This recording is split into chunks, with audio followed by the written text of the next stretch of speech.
நிறைய பாயிண்ட் சொன்னீங்க.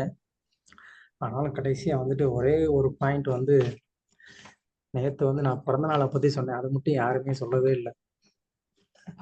பிரபு நான் சொல்லலாம்னு நினைச்சேன் பிரபு மறந்துட்டேன். பரவாயில்ல, பிறந்த நாள் கொண்டாடிக்கோங்க, ஒன்றும் பிரச்சனை இல்லை. ஓகே, ஸ்ரீமத் பாகவதம் முதல் ஸ்கந்தத்துல நம்ம 13வது அத்தியாயத்துல இருக்கிறோம். திருதராஷ்டரின் துறவு. அதுல நம்ம வந்து 22வது பதம் வரைக்கும் பார்த்திருந்தோம். இனிமே 23வது பதத்துல இருந்து பார்க்கணும். ஓகே, பதம் 23. அஹோ மகியசி ஜந்தோ ஜீவிதாச யதா பவான் பீமா பவவஜ்ஜிதம் பிண்டம் ஆதத்தே கிரகபாலவத்.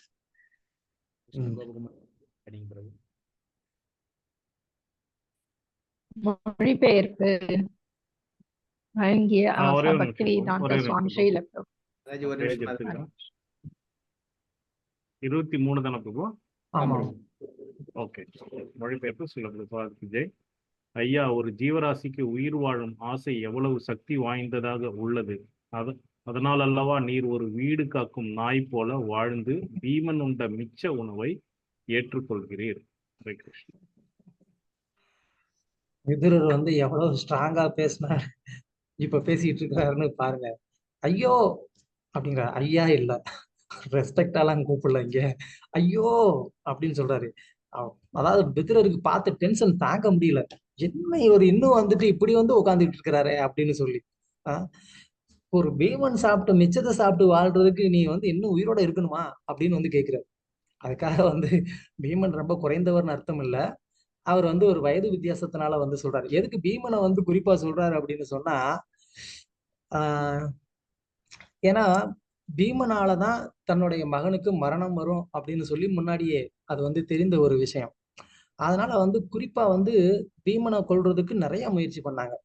அவனுக்கு வந்து சாப்பாட்டுல விஷத்தை கலந்து கொடுத்துருவாங்க. ஒரு நாள் வந்து பீமனுக்கு பர்த்டே கொண்டாடினாங்க. பர்த்டே கேக்ல வந்துட்டு விஷத்தை கலந்து கொடுத்துட்டாங்க. நிஜமாதான், பீமனுக்கு வந்து பர்த்டே கொண்டாடினாங்க. அதுல பர்த்டே கேக்ல வந்து விஷத்தை கலந்துட்டாங்க. அந்த கேக் சாப்பிட்டுட்டு பீமன் வந்து மயங்கிட்டான்.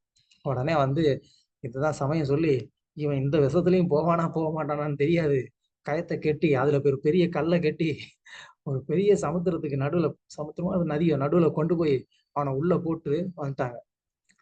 அப்படியே அந்த கல்லு உள்ள போச்சு போச்சு போச்சு போச்சு போச்சு போச்சு நாகலோகத்துக்கே போயிருச்சு.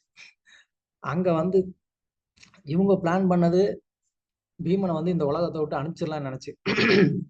ஆனா நடந்தது என்னன்னா, அவன் இந்த உலகத்தை விட்டு இன்னொரு ஒரு நாகலோகம்னு போயிட்டு வெளியில வரும்போது வந்து மேரேஜ் பாயா வெளியில வந்துட்டாரு பீமன். ஏன்னா நாகலோகத்துல அவருக்கு கல்யாணம் பண்ணி வச்சுட்டாங்க. இந்த மாதிரி ஒரு ஆளை நாங்க பார்த்தது இல்லை, எங்க பொண்ணை நீங்க கல்யாணம் பண்ணாதான் நாங்க விடுவோம் அப்படின்னு சொல்லிட்டாங்க.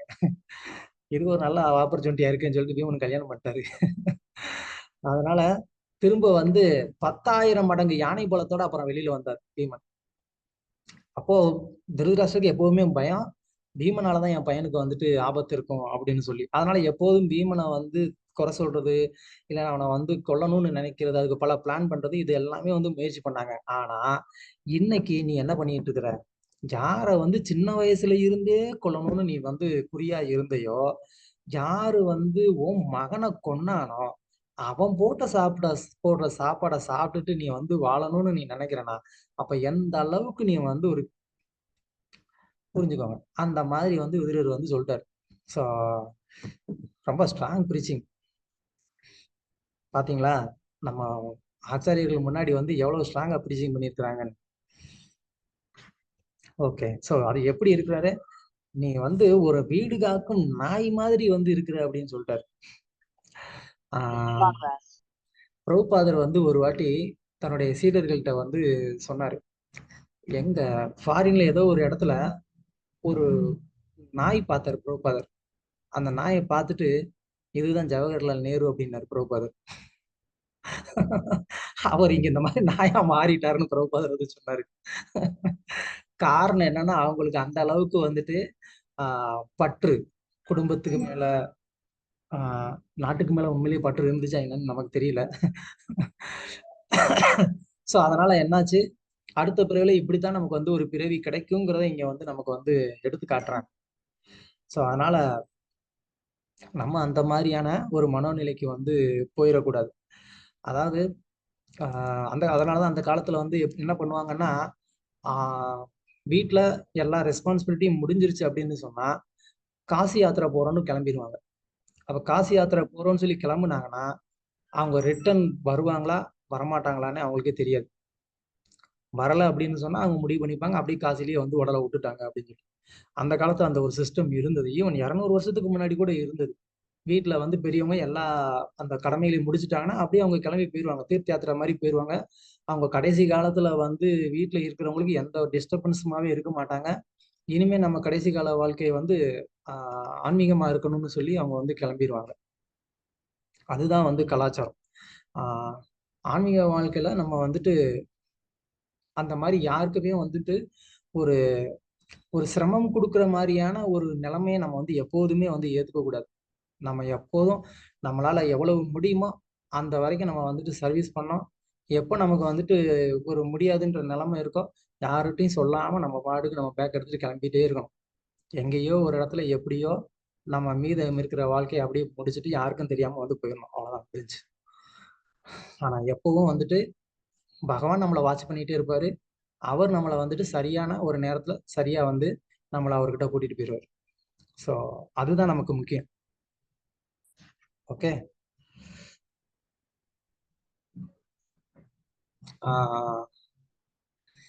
பொதுவா நம்ம ஆசிரமத்தில் இருக்கக்கூடிய பக்தர்கள் நானே பண்ணியிருக்கிறேன். கோயில் ஆசிரமத்தில் இருக்கும்போது என்ன நீங்க பிரம்மச்சாரிஸ் ஒன்றும் கண்டுக்க மாட்டேங்கிறீங்க, எங்களுக்கு மெடிக்கலுக்கு எதுவும் ஹெல்ப் பண்ண மாட்டேன்றீங்க, எங்களுக்கு ஒரு இன்சூரன்ஸ் உண்டா ஓ அப்படின்னு சொல்லி நிறைய வந்து மேனேஜ்மெண்ட்டை எதிர்த்து வந்து கேள்வி கேட்கறது, சண்டை போடுறது எல்லாம் காரணம் என்னன்னா நமக்கு வந்து பகவான் வந்து நம்மளை ப்ரொடெக்ட் பண்ணுவாருன்ற அந்த ஒரு ஃபெய்த் கிடையாது. அஃப்கோர்ஸ் இது மாதிரி ஒண்ணு இருக்கலாம். பட் ஆனா கூட வந்து ஆஹ் இது ஒண்ணு வேணும் அப்படின்ற ஒரு கட்டாயம் வந்து இல்லை. நம்ம வந்து என்ன பண்ணோம், நம்மளால முடிந்த அளவுக்கு வந்துட்டு நம்ம சேவை பண்றதுக்கு தான் நம்ம இருக்கிறோமே தவிர நம்மளை வந்து ஃபுல்லா கம்ப்ளீட்டா சேஃப்டியா வச்சுக்கிறதுக்காக நம்ம ஆசிரமத்துல இல்லை. நம்ம ஆசிரமத்துல இருக்கிறதுக்கு காரணம் நம்மளால முடிந்த அளவுக்கு பகவானுக்கு சேவை பண்ணணுங்கிறதுக்காக இருக்கிறோமே தவிர ஆசிரமத்துல இருந்து எனக்கு வந்து ஃபுல் ப்ரொடெக்ஷன் இருக்குங்கிறதுக்காக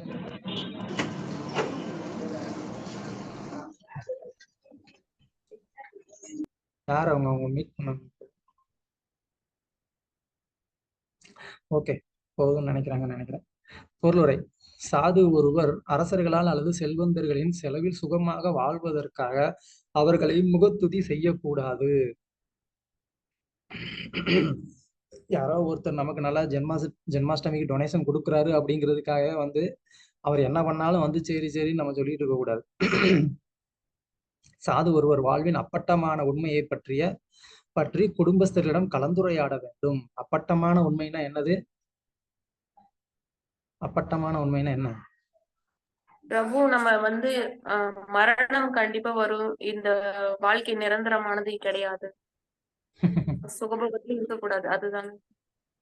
அப்ப அந்த நிலையில வந்து எப்படி வந்து பகவான்கிட்ட போறதுக்கு என்ன பண்ணணும் அப்படின்ற அந்த அட்வைஸ் தேடுறது. எஸ்பெஷலி முதுமை காலத்துல வந்து நமக்கு என்ன மாதிரி சுச்சுவேஷன்லாம் இருக்குங்கிறத வந்து புரிஞ்சுக்கணும். அந்த முதுமை காலத்து சுச்சுவேஷனை ஃபேஸ் பண்றதுக்கான ஒரு கான்ஃபிடென்ட்டோ இல்லை ஒரு முதிர்ச்சியோ ஒருத்தர் வந்து வளர்த்துக்கணும். அது ரொம்ப முக்கியம். குடும்ப வாழ்வில் பற்றுக்கொண்ட முதியவருக்கு திருதராஷ்டர் ஒரு முன்னுதாரணம் ஆவார். உண்மையாகவே அவர் பிழைக்க வழியில்லாத நிலையில் இருந்தார். என்றாலும் பாண்டவர்களின் வீட்டில் அவர் சுகமாக வாழ விரும்பினார். துரியோதனன் மற்றும் துச்சாதனன் ஆகிய திருதராஷ்டரின் இரு முக்கிய மகன்களை கொன்றதால் குறிப்பாக பீமன் இங்கு குறிப்பிடப்படுகிறார். துஷ்டதனத்தால் கெட்ட பெயரெடுத்த இவ்விரு செல்ல பிள்ளைகளையும் பீமன் கொன்றதால் அவர் இங்கு முக்கியமாக குறிப்பிடப்படுகிறார். பாண்டவர்களின் வீட்டில் திருதராஷ்டர் வாழ்ந்து வந்தது ஏன் அவமானம் ஏற்படக்கூடும் என்ற நிலையிலும் சுகபோக வாழ்வை தொடர வேண்டும் என்ற அவரது ஆசையே இதற்கு காரணம். ஸோ சென்ஸ் கிராட்டிஃபிகேஷன்ல எப்போ ஒருத்தர் வந்து ரொம்ப அட்டாச்சா இருக்கிறாரோ அப்போ அந்த பர்சன் வந்து எந்த விதமான அவமானமும் அவருக்கு வந்துட்டு ஒரு பெருசாவே தெரியாது. அதுதான் இங்க முக்கியமா நம்ம கவனிக்க வேண்டிய விஷயம். என்னன்னா சென்ஸ் கிராட்டிஃபிகேஷன்ல நமக்கு வந்துட்டு ஓவர் அட்டாச்மெண்ட் இருக்கு அப்படின்னா என்னதான் காரி துப்புனா கூட நமக்கு வந்து ஓ அஹ், பரவாயில்ல, நம்ம நாளைக்கு பேசிக்கலாம், ஏதோ கோவமா இருக்கீங்க போல அப்படின்னு சொல்லிட்டு போயிடுவாங்க. அந்த மாதிரி வந்து நம்ம ஒரு லெவலுக்கு போயிடுவோம். அதுதான் நம்ம பில்வமங்கல டாக்டருடைய கதையில பார்க்கலாம். அவர் வந்து அந்த ஒரு பொண்ணு மேல ரொம்ப அட்டாச்சு ஆயிட்டாரு. அப்ப அந்த பொண்ணு வந்து அதான் பயங்கரமா வந்து திட்டிட்டாங்க, சிந்தாமணி இல்லையா. இந்த மாதிரி ஒரு கடினமான ஒரு முயற்சி நீ கொஞ்சமாவது வந்து பகவான் பக்கம் எடுத்திருந்தானே இந்நேரம் நீ வந்து முக்தியை அடைஞ்சிருக்கலாமே. இவ்வளவு தூரம் கஷ்டப்பட்டு ஒரு பெண்ணை பார்க்கறதுக்காக வரணுமா அப்படின்னு சொல்லி அவங்க திட்டும் போதுதான் அவருக்கு வந்து குறைச்சது. அதே ட்ரீட்மெண்ட் தான் இங்க விதுரர் வந்து கொடுத்துட்டு இருக்கிறாரு. ஸோ என்ன சொல்ல வரேன்னா, அந்த மாதிரி செல்ஃப் சென்ஸ் என்ஜாய்மெண்ட்ல நம்ம ஓவர் அடிக்ஷன் ஆயிட்டோம் அப்படின்னு சொன்னா நமக்கு வந்துட்டு சூடு சொரண மான மரியாதை எதுவுமே வந்து இருக்காது. நம்ம பார்த்துருப்போம், இந்த அடிக்டடுன்னு சொல்லுவோம். ட்ரங்கடா இருக்கக்கூடியவங்க எல்லாம் பார்த்தீங்கன்னா அவங்களுக்கு வந்து ஒரு சுச்சுவேஷனுக்கு அப்புறமா அவங்களால குடிக்காம இருக்க முடியாது. அப்போ அவங்க என்ன பண்ணுவாங்க, அந்த குடிக்கணுங்கிறதுக்காக வந்து பணம் இருக்காது. அப்போ அதை என்ன வேணா செஞ்சு வந்து பணத்தை சம்பாதிக்கணுன்ற ஒரு நிலைமைக்கு வந்து போயிடுவாங்க. எப்படி கீழ்த்தரமா ஒருத்தவங்க பேசினாலும் சரி, நடத்தினாலும் சரி, அவங்களுக்கு அது வந்து ஒன்றும் பெருசாவே தோணாது. அவங்களுக்கு தேவை வந்துட்டு மது அருந்தணும், அதுதான். ஸோ இது மாதிரி ஒருத்தவங்களுக்கும் ஒரு விதமான சென்ஸ் கிராட்டிஃபிகேஷன் இருக்கும். சிலருக்கு பதவி மேல வந்து ஆசை இருக்கும். அப்போ அந்த பதவியை அடைவதற்காக என்ன பண்ணுவாங்க, தங்களுக்கு மேல இருக்கக்கூடிய நபர்களுக்கு என்ன சொன்னாலும் வந்துட்டு அதை கேட்டுட்டு அப்படி சிரிச்சுட்டே இருப்பாங்க. சிலருக்கு பணத்து மேல ரொம்ப ஆசை இருக்கும். அப்ப அதனால அந்த பணம் கிடைக்கிறதுக்காக என்ன பண்ணுவாங்க, அவங்கள வந்து அனுசரிச்சு போவாங்க. சிலருக்கு பெண், சிலருக்கு ஒவ்வொருத்தவங்களுக்கும் ஒண்ணு இருக்கலாம். பட் எதா இருந்தாலும் அது அட்டாச்மெண்ட், அந்த அட்டாச்மெண்ட்னால நம்ம ரொம்ப கீழ்த்தரமா நடத்தப்படுறோங்கிறத நம்ம வந்து புரிஞ்சுக்கணும். பதம் 24. அக்னிர்நிஸ்ருஷ்டோ தத்தஸ் அக்னிர்நிஸ்ருஷ்டோ தத்தஸ்ச கரோதாரஸ்ச தூஷிதா ஹிருதம் சேத்ரம் தனம் ஏஷாம் தத்தைர் அசூபி கியத். மீனாட்சி மாதாஜி. ஹரே கிருஷ்ணா பிரபு. யாரை தீ வைத்தும் விஷம் கொடுத்தும் நீர் கொல்ல முயன்றீரோ, யாருட மனைவியை நீர் அவமானப்படுத்தினோரோ, அவருடைய செல்வத்தையும் ராஜ்யத்தையும் நீர் ஆக்கிரமித்துக் கொண்டீரோ, அவர்களுடைய தயவில் வாழ வேண்டிய இழிவான வாழ்வு இனி தேவையில்லை. ஹரே ஸோ இங்க விதுரர் வந்து பாண்டவர்களுக்கு அவர் செய்த அநீதியை வந்து எடுத்து சொல்றாரு. எவ்வளவு கெடுதல் நீங்க அவங்களுக்கு பண்ணிட்டு இதுக்கு அப்புறமா அவங்க சாப்பாட்டே வாழணும்ன்ற அளவுக்கு வந்துட்டு ஒரு கீழ்த்தரமான ஒரு நிலையை வந்து நீங்க அடைஞ்சிட்டீங்களே, இப்படி ஒரு வாழ்க்கை இனிமே வந்து தேவையா அப்படின்னு விதுரர் வந்து கேட்கிறாரு. ஆக்சுவலா விதுரர் வந்து ஒரு தம்பி, அதனால அவருக்கு அந்த உரிமை இருக்குங்கிறதுனால வந்து கேட்கல. அதான் போன பர்பட்ல வந்து சொன்னாரு, சாது அப்படின்னு சொன்னா அந்த உண்மையை பேசுறதுக்கு அவங்க வந்து தயங்கக்கூடாது. ஆக்சுவலா இப்ப விதுரர் வந்து பேசுறது ஒரு சகோதரன் அப்படின்ற அந்த நிலைமையில இருந்து பேசல. ஏன்னா ஒரு சகோதரனா இருந்து பேசினாரு அப்படின்னு சொன்னா அவர் இந்த அளவுக்கு வந்துட்டு ஸ்ட்ராங்கா பேச மாட்டாரு. ஒரு சாது அப்படின்ற ஒரு நிலைமையில இருந்து அவர் இப்ப பேசுறதுனாலதான் இன்னும் வந்து ஸ்ட்ராங்கா வந்து பேசுறாரு. பொருளுரை. தன்னுணர்வு பெறுவதும் மனித வாழ்வில் முக்கியத்துவம் அடைவதுமே வாழ்வின் நோக்கங்களாகும். இதற்காக வர்ணாசிரம முறை வாழ்வின் ஒரு பகுதியை ஒதுக்கி வைத்திருக்கிறது. ஆனால் திருதராஷ்டிரரை போன்றவர்கள் வயதான பருவத்திலும் வீட்டிலேயே வாழ விரும்புவதுடன் எதிரிகள் போடும் பிச்சையையும் ஏற்றுக்கொள்கின்றனர். இதை சுட்டிக்காட்ட விரும்பிய விதுரர் மனதை புண்படுத்தும் இப்பிச்சையை ஏற்றுக்கொள்வதை விட திருதராஷ்டிரர் அவரது மகன்களைப் போல் சாவது நல்லது என்பதை இடித்துரைக்கிறார். இடித்துரைக்கிறார்னு என்ன, சொல்ற வார்த்தை ஒண்ணு இடி மாதிரி விழுதுன்னு அர்த்தம். அந்த மாதிரி வந்து பேசுறாரு. ஸோ பதம் 25. தஸ்யாபி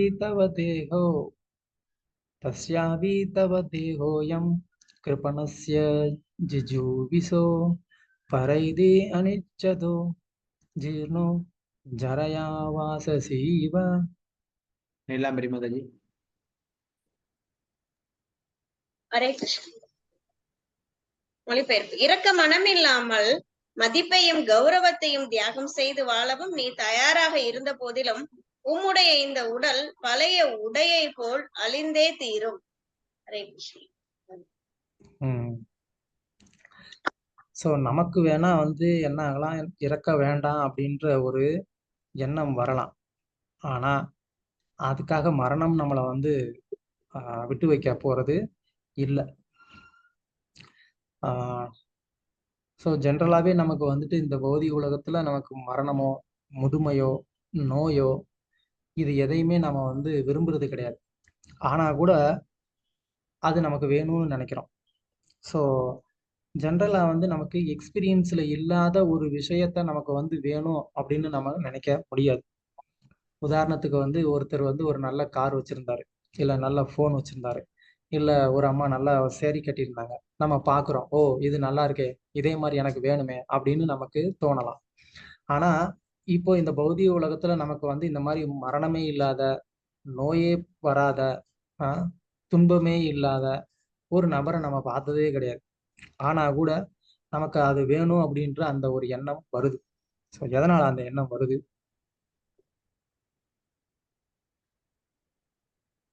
எப்படி வருது? பிரபு, நம்ம ஆக்சுவலி நம்ம வந்து ஆன்மீக ஆத்மாக்கள் தானே. அப்போ வந்து அதுதான் நம்மளோட நித்தியமான ஆனந்தம், அந்த நித்தியத்தன்மை இதெல்லாம் நம்ம கிட்ட ஏற்கனவே இருக்கு. அதுதான் உண்மையான நிலை. அது இப்ப மறந்துருக்கோம், அதை ஏற்கனவே எக்ஸ்பீரியன்ஸ் பண்ணிருக்கோம். அதனாலதான் இப்போ அந்த ஆசை இருக்கு. அதாவது ஆன்மீக உலகத்துல ஏற்கனவே இந்த ஜீவாத்மா அப்படி ஒரு லைஃபை எக்ஸ்பீரியன்ஸ் பண்ணியிருக்கிறதுனாலதான் அதுக்கு இங்கே அந்த மாதிரி ஒரு தாட் வருது. அப்படி ஒரு எக்ஸ்பீரியன்ஸ் இல்லை அப்படின்னு சொன்னா அந்த ஆத்மாக்கு அப்படி ஒரு தாட் வரவே வராது. ஏன்னா எக்ஸ்பீரியன்ஸே இல்லாத ஒன்றை பத்தி நம்ம வந்து ஆசைப்பட முடியுமா? ஸோ சில நேரத்துல அதான் வந்து ஒரு சில கருத்துக்கள்ல வந்து இந்த ஜீவாத்மா ஆன்மீக உலகத்துல இருந்து வரல, அது ஆன்மீக உலகத்துக்கு போனதே இல்லை அப்படின்லாம் வந்து கருத்து சொல்லிட்டு இருப்பாங்க. சரி, ஒரே ஒரு நிமிஷம்.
అందరికి ఇది ఆల్రెడీ ఇన్విటేషన్ వేసి మనం డీల్ చేయలేదు.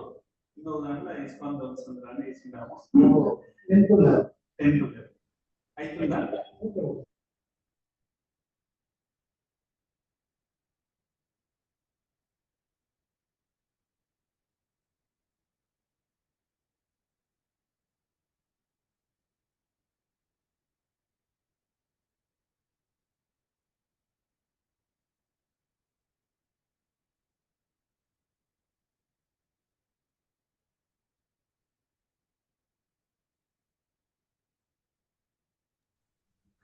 ஹரே கிருஷ்ணா. சாரி.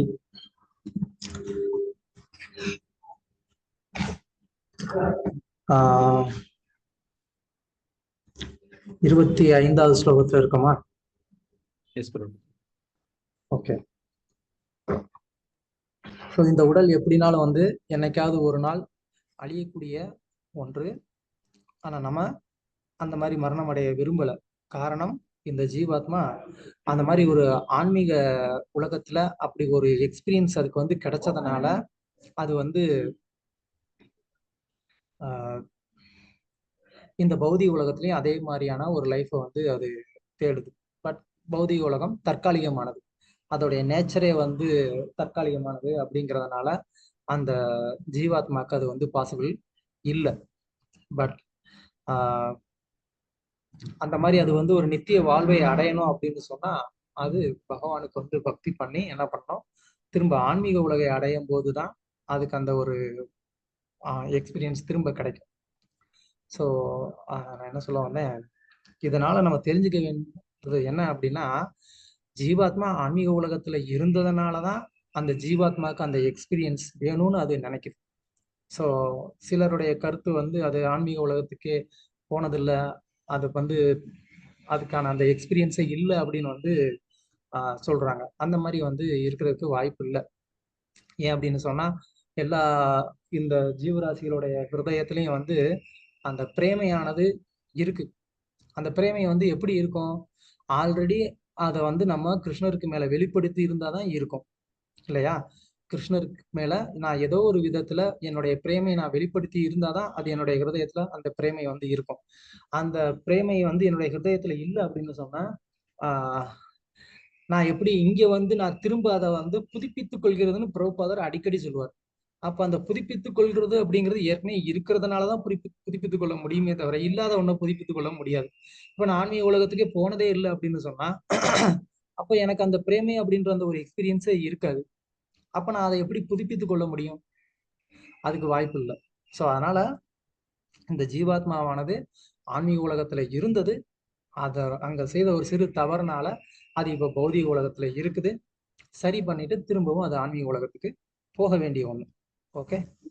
ஹரே கிருஷ்ணா பிரபு, ஒரு கேள்வி. நீங்க சொன்னீங்க. சாரி, கொஸ்டின் கடைசியில கேளுங்க. ஓகே, குறிச்சு வச்சு. சாரி. பொருளுரை. கிருப்பணஸ்ய ஜிஜீவிசோ எனும் சொற்கள் குறிப்பிடத்தக்கவை ஆகும். இருவகை மனிதர்கள் உள்ளனர். ஒரு பிரிவினர் கிருப்பணர் என்றும் மற்றவர் பிராமணர் என்றும் அழைக்கப்படுகின்றார். கிருப்பணர்கள் அல்லது கருமிகள் தங்களுடைய ஜட உடலை பற்றி தப்பான அபிப்பிராயம் கொண்டிருக்கின்றனர். ஆனால் பிராமணர்களோ தங்களது ஆத்மாவையும் உடலையும் பற்றி நன்கு அறிந்துள்ளனர்.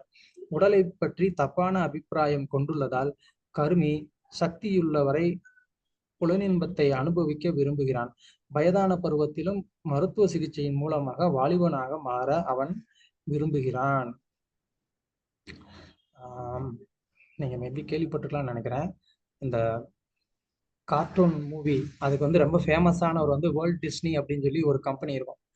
அதோடைய ஓனர் அவர் வந்து இறக்குற தருவாயில வந்து என்ன செஞ்சாரு அப்படின்னு கேட்டா, இந்த பணக்காரர்களை, அதாவது சயின்டிஸ்ட் அவங்களெல்லாம் கூப்பிட்டு, எப்படியாவது நான் இறந்தா கூட நீங்க வந்து திரும்ப என்னைய வந்து உயிர்ப்பிக்கணும் அப்படின்னு சொல்லி அவங்க கிட்ட வந்து கேட்டார். அதுக்கு உங்களுக்கு எவ்வளவு பணம் வேணாலும் நான் வந்து கொடுக்குறேன், நீங்க என்னுடைய உடலை வந்து பாதுகாத்து நீங்க இறந்தவர்களை திரும்ப உயிர்ப்பிக்கக்கூடிய அந்த ஒரு மருந்து நீங்க கண்டுபிடிச்சிட்டீங்கன்னா முதல்ல அதை வந்து எனக்கு கொடுத்து என்னை நீங்க திரும்ப உயிர்ப்பிக்கணும் அப்படின்னு சொல்லி சயின்டிஸ்டுக்கு பல லட்சக்கணக்கான டாலர்ஸ் வந்து அவங்களுக்கு வந்து கொடுத்தாரு. அவங்களும் ஓகே ஓகே நாங்க ரொம்ப சீக்கிரம் கண்டுபிடிச்சிடும், நீங்க கவலைப்படாதீங்க அப்படின்னு சொல்லிட்டு வந்துட்டு நிறைய பணம் வாங்கினாங்க. ஆனா அதை வந்து ஏதோ ஒரு ஏசி ரூம்ல வச்சு பாதுகாத்தாங்க. அது ரொம்ப நாளைக்கு மேல ஒன்றும் பாதுகாக்க முடியல, அது அப்படியே டீகம்போஸ் ஆயிடுச்சு. அப்புறமா அவரை வந்து அடக்கம் பண்ணிட்டாங்க. அது இன்னைக்கு வரைக்கும் வந்துட்டு அதுக்கான ஒரு மருந்து அவங்க இன்னும் கண்டுபிடிக்கல. ஸோ ஒண்ணு, இந்த பௌதிக உலகத்துல அந்த மாதிரி ஒரு விஷயம் நடக்காது அப்படின்றது ஒண்ணு இருக்கு. இன்னொரு பக்கம் நமக்கு இந்த உடலை விடுறதுக்கு விருப்பமும் இல்லை. ஸோ ரெண்டுமே வந்து முரண்பாடான ஒரு கருத்து. திருதராஷ்டிரரின் ஜட உடலின் நிலையை உணராமல் உயிர் வாழ்வதற்காக மானத்தையும் தியாகம் செய்ய விரும்பியதால் அவர் எங்கு கிருபண என்று அழைக்கப்படுகிறார். இதுதான் நம்ம போன ஸ்லோகத்துல டிஸ்கஸ் பண்ணோம். விதிக்கப்பட்ட ஆயுள் காலத்தை விட அதிகமாக வாழ முடியாது என்பதையும் மரணத்திற்கு தயார் செய்து கொள்ள வேண்டும் என்றும் விதுரர் அவருக்கு உணர்த்த முயன்றார். மரணத்தை தடுக்க முடியாது என்பதால் உயிர் வாழ்வதற்காக அவர் ஏன் இந்த அவமானத்தை ஏற்றுக்கொள்ள வேண்டும்? என்னைக்கா இருந்தாலும் ஒரு நாள் வந்து போவாதான் வேணும்னா அதுக்காக இந்த அவமானத்தை ஏன் பொறுத்துக்கணும்? அதுவும் சத்திரியர்களுக்காக இந்த மாதிரியான ஒரு அவமானம் வந்து சாதாரணமானது கிடையாது. நம்ம பாக்குறோம் துருவ மகாராஜருடைய சரித்திரத்துல அவங்க அப்பா வந்து என்ன பண்றாரு, அவங்க சித்தி என்ன பண்றாங்க, இந்த மடியில நீ வந்து உட்காரணும்னா, அதாவது அப்பாவுடைய மடியில உட்காரணும்னா நீ என்ன பண்ணணும், என் வயித்துல வந்து பிறந்தாதான் அது நடக்கும் அப்படின்னு சொல்றாங்க. அப்படின்னா அதுக்கு மீனிங் என்ன அர்த்தம்? நீ வந்து இப்போ இன்னொருத்தவங்க ஒரு வயித்துல பிறந்திருக்கிற, அதனால இந்த தேகம் வந்து ரிஜெக்டடு, நீ என்ன பண்ணணும், இதை வந்து நீ டிஸ்போஸ் பண்ணிட்டு திரும்ப நீ என் வயித்துல வந்து போற, அப்போ உனக்கு வந்து இந்த ஆப்பர்ச்சுனிட்டி உண்டு அப்படிங்கிற மாதிரி அந்த அம்மா சொல்றாங்க. அது வந்து துருவருக்கு வந்து தாங்க முடியல, இப்படி ஒரு அவமானம். அது சின்ன பிள்ளை, அவர் 5 வயசு தான், ஆனா அவருக்கு அந்த அவமானம் ரொம்ப பெரிய ஒரு அவமானமா வந்து தோணுது. அதனால வீட்டை விட்டு போயிடுறாரு. அது 5 வயசு பையனுக்கே அந்த அவமானத்தை தாங்க முடியலன்னா இங்க திருதராஷ்டிரருக்கு வந்து வயசு எவ்வளவு ஆச்சு? அப்படின்னா கூட அதுவும் வந்து அவருக்கு அந்த ஒரு கோபம், மானம், ரோசம் எதுவுமே வந்து வரல. அதுதான் வந்து இங்க விதுரருக்கு கோபம். அதுதான் 5 வயசு பையன் கூட அந்த மாதிரி ரோசமா வீட்டை விட்டு வெளியில போனான். நீங்க வந்து இவ்வளவு வயசானதுக்கு அப்புறமா கூட வந்துட்டு நீங்க இப்படி பண்ண மாட்டேங்கிறீங்களே அப்படின்னு சொல்லி விதுரருக்கு கோபம். ஓகே, பதம் 26. கதஸ்வார்த்தம் ஜிமம் தேகம் விரக்தோ முக்த பந்தன அவிஜ்ஞாத கதிர் ஜக்யாத் சவைதீர உதாக்கிருத. படிங்க முடியுமா? निर्मला माता जी, प्रेम राजा प्रभु पढ़ी। हरे कृष्णा प्रभु நானுங்களா? படிங்க மாதா जी, வேகம் படி.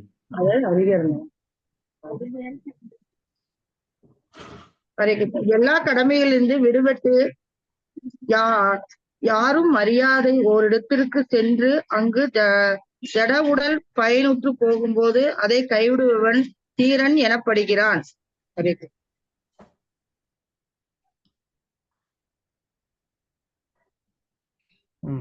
சோ தீரன் அப்படின்னா யாரு அப்படின்னு இங்க வந்து விதுரர் வந்து சொல்றாரு. ஏன் தீரன்கிறதுக்கு ஒரு உதாரணம் இங்க வந்து விதுரர் கொடுக்க வேண்டியிருக்கு அப்படின்னு கேட்டா, இப்போ விதுரர் வந்து அவரை வந்து திட்டிட்டு இருக்காரு, உனக்கு கொஞ்சம் கூட மானம், ரோசம், சூடு, சுரணை இதெல்லாம் எதுவுமே இல்லையா அப்படின்னு சொல்லி. இப்போ திருதராஷ்டிரர் வந்து யாரை பார்த்து அப்படி சொல்ற? கௌரவருடைய வம்சத்துல வந்து எனக்கு அதெல்லாம் நிறையவே இருக்கு, எனக்கு என்ன வீரம் இல்லைன்னு நினைச்சுக்கிட்டு இருக்கியா அப்படின்னு வந்து திருதராஷ்டிரருக்கு வந்து ஒரு கோபம். அதை வந்து அவர் வெளிப்படுத்துறாரு. உடனே வந்து விதுரர் வந்து சொல்றாரு, இந்த மாதிரி கோவப்படுறதுக்கு பேர்லாம் வந்துட்டு வீரன் தீரன்லாம் அர்த்தம் கிடையாது. தீரன்னா யாருன்னு தெரியுமா அப்படின்னு இங்க வந்து விதுரர் அந்த தீரனுக்கான ஒரு விளக்கத்தை வந்து கொடுக்குறாரு. தீரன்னா யாரு? யாருக்கு வந்துட்டு எல்லா விதமான வசதிகளும் சக்தி இல்ல அதிகாரம் இது எல்லாம் இருக்கும் போதே அதையெல்லாம் நல்லா வந்து அனுபவிப்பதற்கான உடல் வலிமை, அப்புறம் வந்து சொந்தம் பந்தம் இது எல்லா விதமான சப்போர்ட்டும் இருக்கும் போதே அதை வந்து ஒருத்தன் வந்து துறக்கணும். புரியுதா? அதாவது எல்லா விதமான ஃபெசிலிட்டியும் இருக்கும் போது, அந்த எல்லா விதமான ஃபெசிலிட்டியும் அனுபவிக்கிறதுக்கு தகுதியா உடலும் இருக்கும் போது ஒருத்தர் என்ன பண்ணணும், தைரியமா அதை வந்து துறக்கணும். ஃபார் எக்ஸாம்பிள் வந்து சொல்லணும்னா, நமக்கு இப்போ வந்து ஒரு கம்பெனில ஒர்க் பண்றோம், சர்வீஸ் வந்து இன்னும் வந்து ஒரு 10 இயர்ஸ் கூட இருக்குன்னு வச்சுக்கலாம். ஆனா அப்படி இருக்கிற நேரத்துல கூட அதை வந்து தைரியமா வந்துட்டு குவிட் பண்ணணும். அப்படி வந்து ஒரு தைரியம் இருந்தது அப்படின்னு சொன்னா அவர் தான் தீரன். அப்புறம் என் குடும்பத்தை எப்படி நடத்துறது? வீட்டுல பிரச்சனை கிளப்பி விட்டுறாதீங்க பிரபுன்னு சொல்றீங்க. சோ அதுக்கப்புறமா அவர் வந்து என்ன பண்ணார், யாருக்குமே தெரியாத ஒரு இடத்துக்கு போகணும். ஒரு நல்ல ஒரு பெரிய பிரபலமான ஒரு நபர் அப்படின்னா அவர் எங்க போனாலும் அப்ப அவரை வந்து தெரியும். அப்பனா என்ன பண்ணுவாங்க, அவருக்கு வேண்டிய உதவிகளை உடனே வந்து செய்வாங்க. அதனால அவர் வந்து எந்த விதமான கஷ்டமும் இல்லாம திரும்பவும் வந்து ஒரு சுகபோகமான ஒரு வாழ்க்கையை தான் வாழ்வார். அப்போ பகவானை வந்து சார்ந்திருப்பதற்கான ஒரு வாய்ப்பு அப்படிங்கிறதே வந்து வரவே வராம போயிடும். அதனால அவர் என்ன பண்ணணும், யாருமே தெரியாத ஒரு இடத்துக்கு போகணும். அந்த இடத்துக்கு போனா அப்ப அவரை யாருக்குமே வந்து தெரியாது. இப்ப திருதராஷ்டிரர் ராஜா அப்படின்னா அவர் எந்த ஊருக்கு போனாலும் "ஏய், இவர் திருதராஷ்டிரர்ப்பா" அப்படின்னு சொல்லி அவருக்கு உடனே வேண்டிய வசதி செஞ்சு கொடுத்துருவாங்க. அப்ப யாருமே தெரியாத ஒரு இடத்துக்கு போனா யாரோ ஒரு குருடன் பிச்சைக்காரன்பா அப்படின்னு நினைப்பாங்க.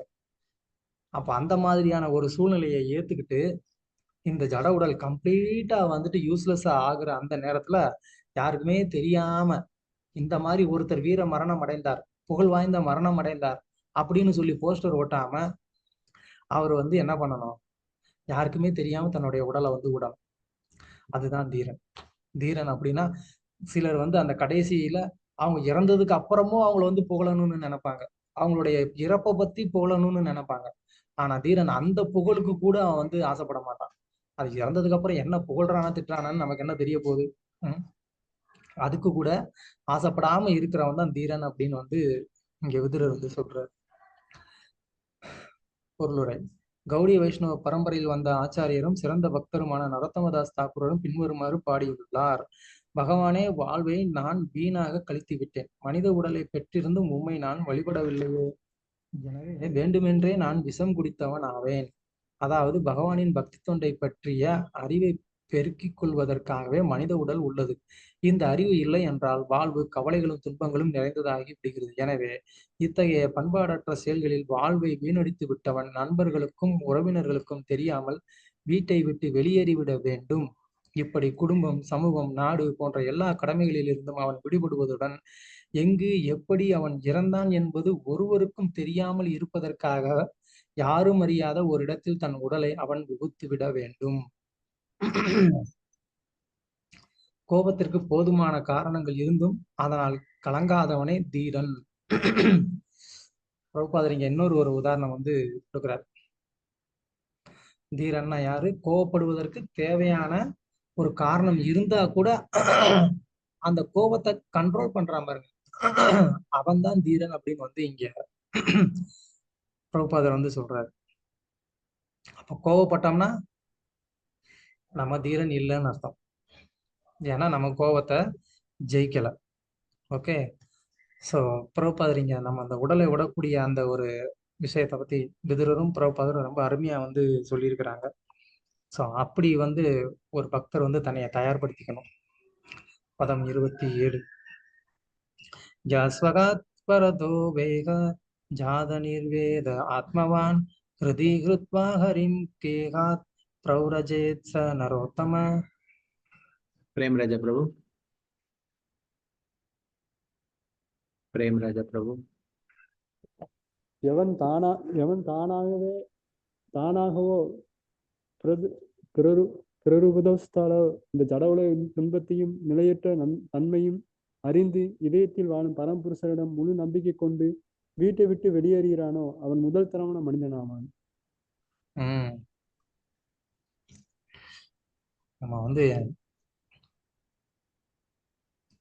என்ன பண்ணணும், பகவானுக்கு மேல முழு நம்பிக்கை வைத்து என்ன பண்ணணும், வீட்டை விட்டு வெளியேறணும் அப்படின்னு வந்து இங்க விதுரர் வந்து சொல்றார்.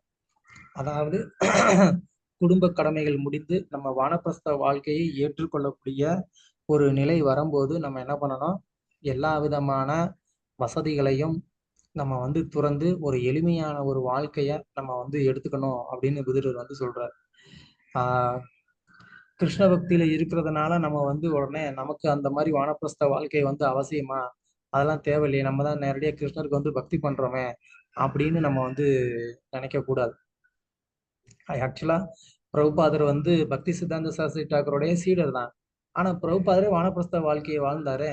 அவர் வந்து பிஸ்னஸ் அந்த மாதிரி கொஞ்சம் லாஸ் ஆனவொடனே மனைவியும் வந்துட்டு பக்திக்கு ஒத்து வரலன்னு சொன்ன உடனே என்ன பண்ணாரு, அவர் வந்து வீட்டை விட்டு விருந்தாவனத்துல கொஞ்ச காலம் சன்னியாசம் எடுக்காம வானப்பிரஸ்த வாழ்க்கை தான் வாழ்ந்தாங்க. அதுக்கப்புறம் தான் அவங்க வந்துட்டு அந்த கேசவ மகாராஜிட்ட வந்து சன்னியாசம் வந்து வாங்குறாங்க. ஸோ அதனால ஒருத்தருக்கு எப்போதும் வந்து பகவானுக்கு மேல வந்து ஒரு முழு நம்பிக்கையோட வந்து இருக்கணும்.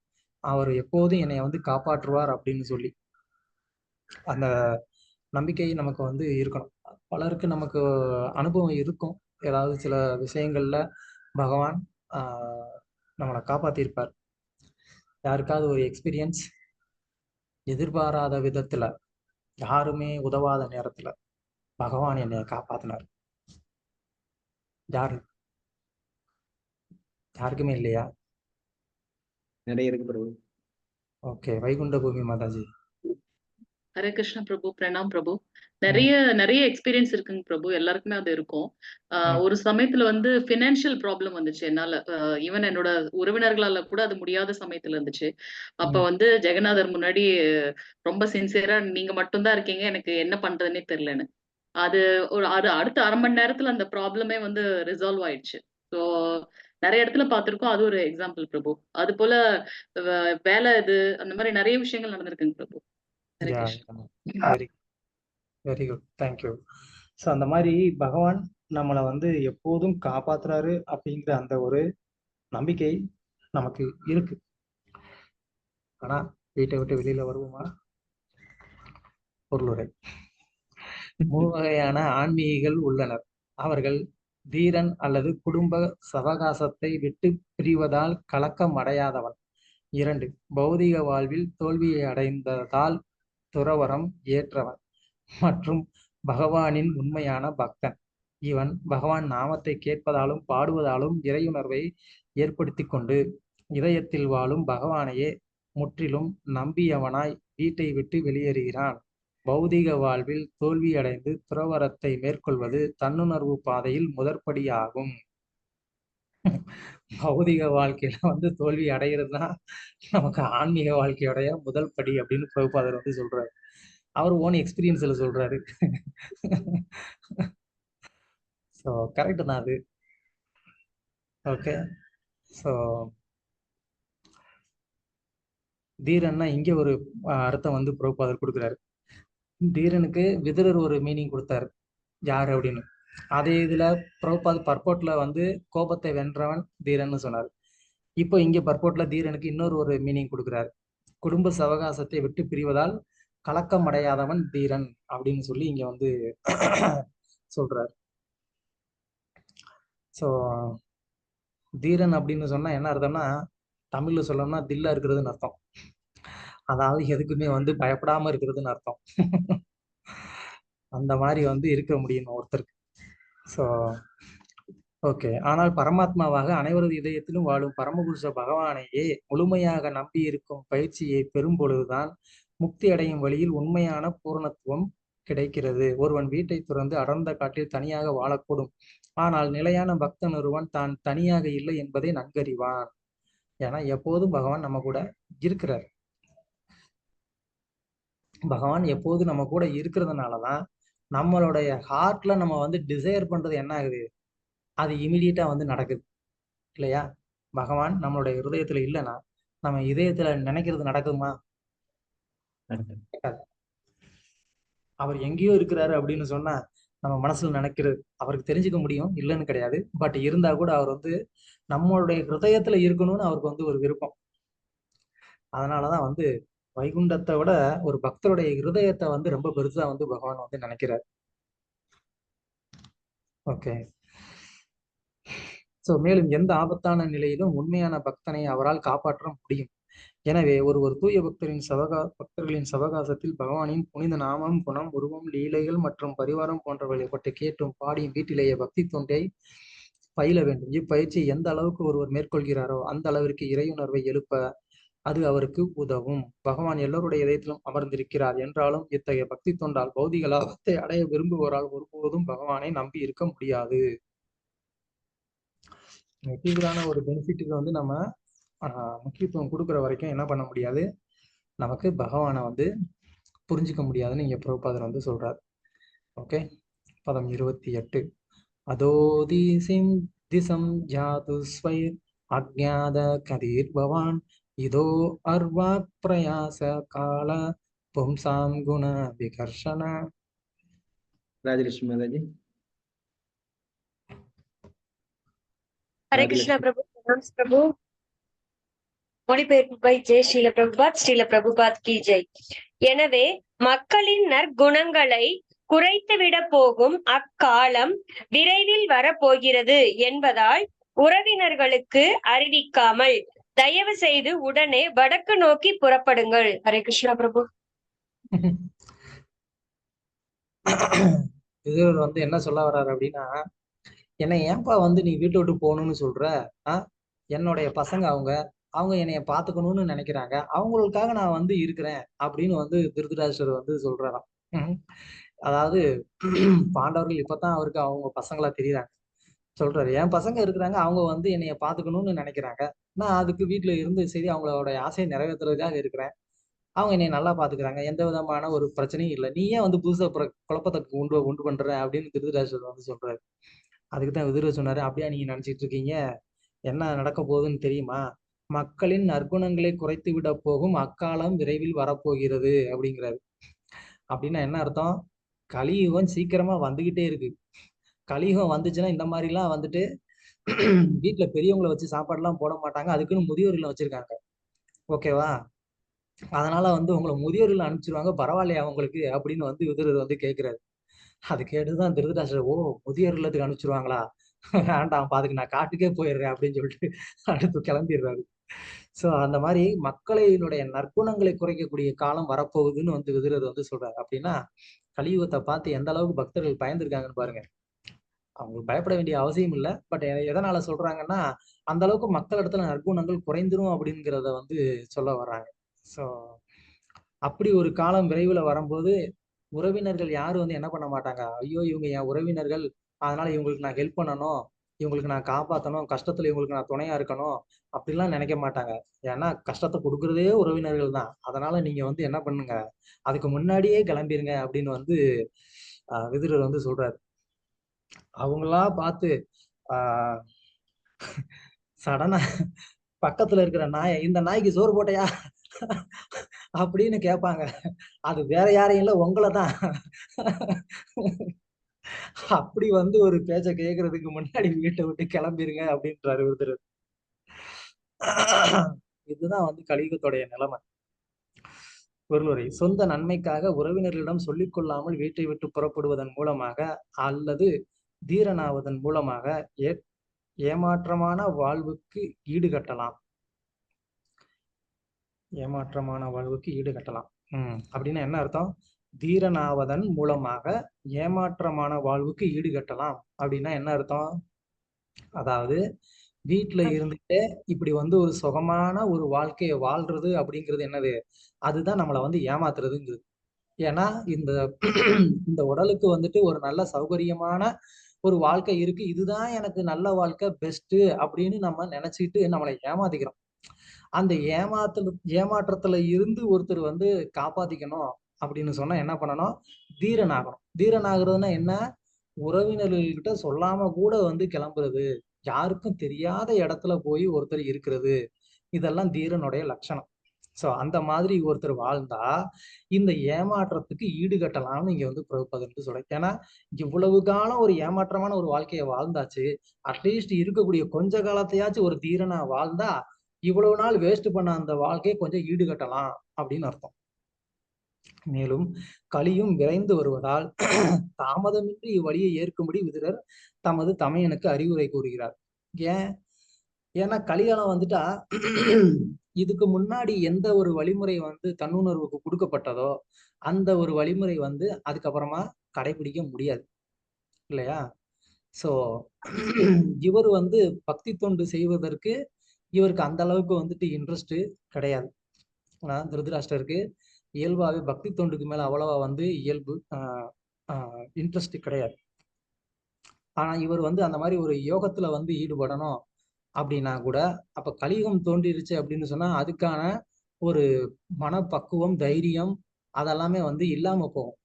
ஸோ அந்த மாதிரி நற்குணங்கள்லாம் குறையும் போது அப்ப அந்த பயிற்சியை செஞ்சும் நீ வந்து ஒரு முயற்சி இந்த இலக்கை அடைய முடியாது. அதனால அந்த காலம் வர்றதுக்குள்ள நீங்க போனீங்கன்னா உங்களுக்கு தெரிஞ்ச ஒரு ப்ராசஸை பண்ணி நீங்க என்ன பண்ணலாம், தயவு செய்து நீங்க விடுதலை அடையலாம்ங்கிறது விதுரருடைய ஒரு ஏக்கம். ஓகே. ஏனெனில் வாழ்வின் உண்மைகளை பற்றிய விதுரரின் உபதேசங்கள் அவரால் உருவாக்கப்பட்ட சூழ்நிலை விரைந்து வரும் கலியுகத்தின் செல்வாக்கினால் மங்கி போய்விடும். அவரால் உருவாக்கப்பட்ட சூழ்நிலை விரைந்து வரும் கலியுகத்தின் செல்வாக்கினால் மங்கி போய்விடும். அப்படின்னா என்ன? இப்போ திருதராஷ்டிரர் ஆல்ரெடி இருக்கக்கூடிய சூழ்நிலை, அந்த சூழ்நிலை கலியுகத்துடைய தாக்கத்தினால அது மங்கிரும் அப்படிங்கிறார். ஓகே, சோ பரமபுருஷரையே முற்றிலும் நம்பியுள்ள முதல் தர மனிதனாக அல்லது நரோத்தமராக ஆவது சாதாரண மனிதனுக்கு சாத்தியம் அல்ல. யார் ஒருவன் எல்லா பாவ செயல்களிலிருந்து முற்றிலும் விலகி இருக்கிறானோ அவனால் மட்டுமே பகவான் ஸ்ரீ கிருஷ்ணரை முழுமையாக நம்பி இருக்க முடியும் என்று பகவத்கீதை 7.28 கூறுகிறது. ஒரு துறவியாகவோ அல்லது நரோத்தமராகவோ மாறுவது சாத்தியமல்ல என்றால் ஆரம்பத்தில் குறைந்தது ஒரு தீரனாகவாவது இருக்க வேண்டும் என்று திருதராஷ்டிரருக்கு விதுரர் அறிவுரை கூறுகிறார். தீரனாகிறதுங்கிறது வந்து ஒரு இறுதி இலக்கு இல்லைங்கிறது தெரிஞ்சுக்கணும். தீரனாகிறதுங்கிறது ஒரு முதல் படி. அதாவது இந்த மாதிரி ஒருத்தர் தைரியமா வீட்டை விட்டு வெளியில வர்றதோ இல்ல அப்படின்னா தனிமையான இடத்துல வாழணும்னு ஒரு முடிவெடுக்கிறதோ இதெல்லாம் முதல் படி. சோ தீரன் அப்படின்னா அவர் வந்து ஒரு உயர்ந்த நிலைன்னு அர்த்தம் கிடையாது. ஒரு முதல் நிலையில இருக்கிறவர் தீரர். அதுக்கும் மேல நரோத்தமர் அப்படிங்கிறவர் தான் உயர்ந்த நிலை. அந்த நரோத்தமர் ஆகிறதுக்கு முன்னாடி குறைஞ்சபட்சம் ஒரு தீரனாவது ஆகுங்க அப்படிங்கிறார். சோ தன்னுணர்வு பாதையில் மேற்கொள்ளப்படும் விடாப்படியான முயற்சி தீரனின் நிலையிலிருந்து நரோத்தமரின் நிலைக்கு உயர ஒருவருக்கு உதவும். யோக முறையை நீண்ட காலம் பயின்ற பிறகுதான் தீரனின் நிலை அடையப்படுகிறது. சோ அது தீரனின் நிலைதான் நமக்கு இந்த பக்தி தொண்டுல வந்து ஒரு முதல் நிலையா வந்து கருதப்படுது. அந்த முதல் நிலை யோகத்துல உயர்ந்த நிலை. புரியுதா உங்களுக்கு? பிரபுபாதர் என்ன சொல்றாருன்னு, யோகத்தினுடைய ஒரு உயர்ந்த நிலை தான் தீரன் அப்படிங்கிற நிலை. அந்த தீரன்கிற அந்த நிலை பக்தி தொண்டுல முதல் நிலை. பக்தி தொண்டுல உயர்ந்த நிலை நரோத்தமா அப்படிங்கிறது, இல்ல பரமஹம்சா, அதுதான் வந்து உயர்ந்த நிலை. ஆனால் விதுரனின் கருணையால் தீரனின் நிலையை அடைவதற்குரிய வழிமுறைகளை ஏற்க முன்வருவதாலேயே ஒருவர் உடனே அந்நிலையை அடைய முடியும். தீரனின் நிலை துறவு நிலைக்கு தயார் செய்யும் நிலையாகும். ஸோ அகைன் அந்த சன்னியாச நிலைமைக்கு முன்னாடி நிலைமை தான் வந்து தீரா அப்படின்ற நிலை. ஸோ துறவு நிலையோ பரமஹம்சரின் நிலைக்கு அல்லது முதல் தரமான பக்தரின் நிலைக்கு தயாராகும் நிலையாகும். சந்நியாச நிலைமை அப்படிங்கிறது என்ன? பரமஹம்சரா ஆகிறதுக்கு முன்னாடி இருக்கக்கூடிய நிலைமை. சன்னியாசியா இருக்கிறாங்க அப்படின்னாலே அவங்க பரமஹம்சரா இருக்கிறாங்க அப்படின்னு அர்த்தம் இல்லை. இருக்கிறதுக்கு வாய்ப்பு இருக்கு, இல்லைன்னு கிடையாது. ஆனா சந்நியாசம் ஏற்றிருக்கிறது அப்படின்னாலே அது வந்து பரமஹம்சருக்கான முன்னாடியான ஒரு நிலைமை அப்படிங்கிறத நம்ம தெரிஞ்சுக்கணும். பதம் 29. ஏவம் ராஜ விதுரேனு ஜேன பிரக்ஞா சக்ஷுர்போதித ஆஜமீட சித்வா ஸ்வேசு ஸ்நேக பசாந்திரடினிம்னோ நிஷ்சக்ரா பிராத்ருர் சந்தர்சிதாத்வா. பக்தி வேதாந்த சுவாமி பிரபுபாத்.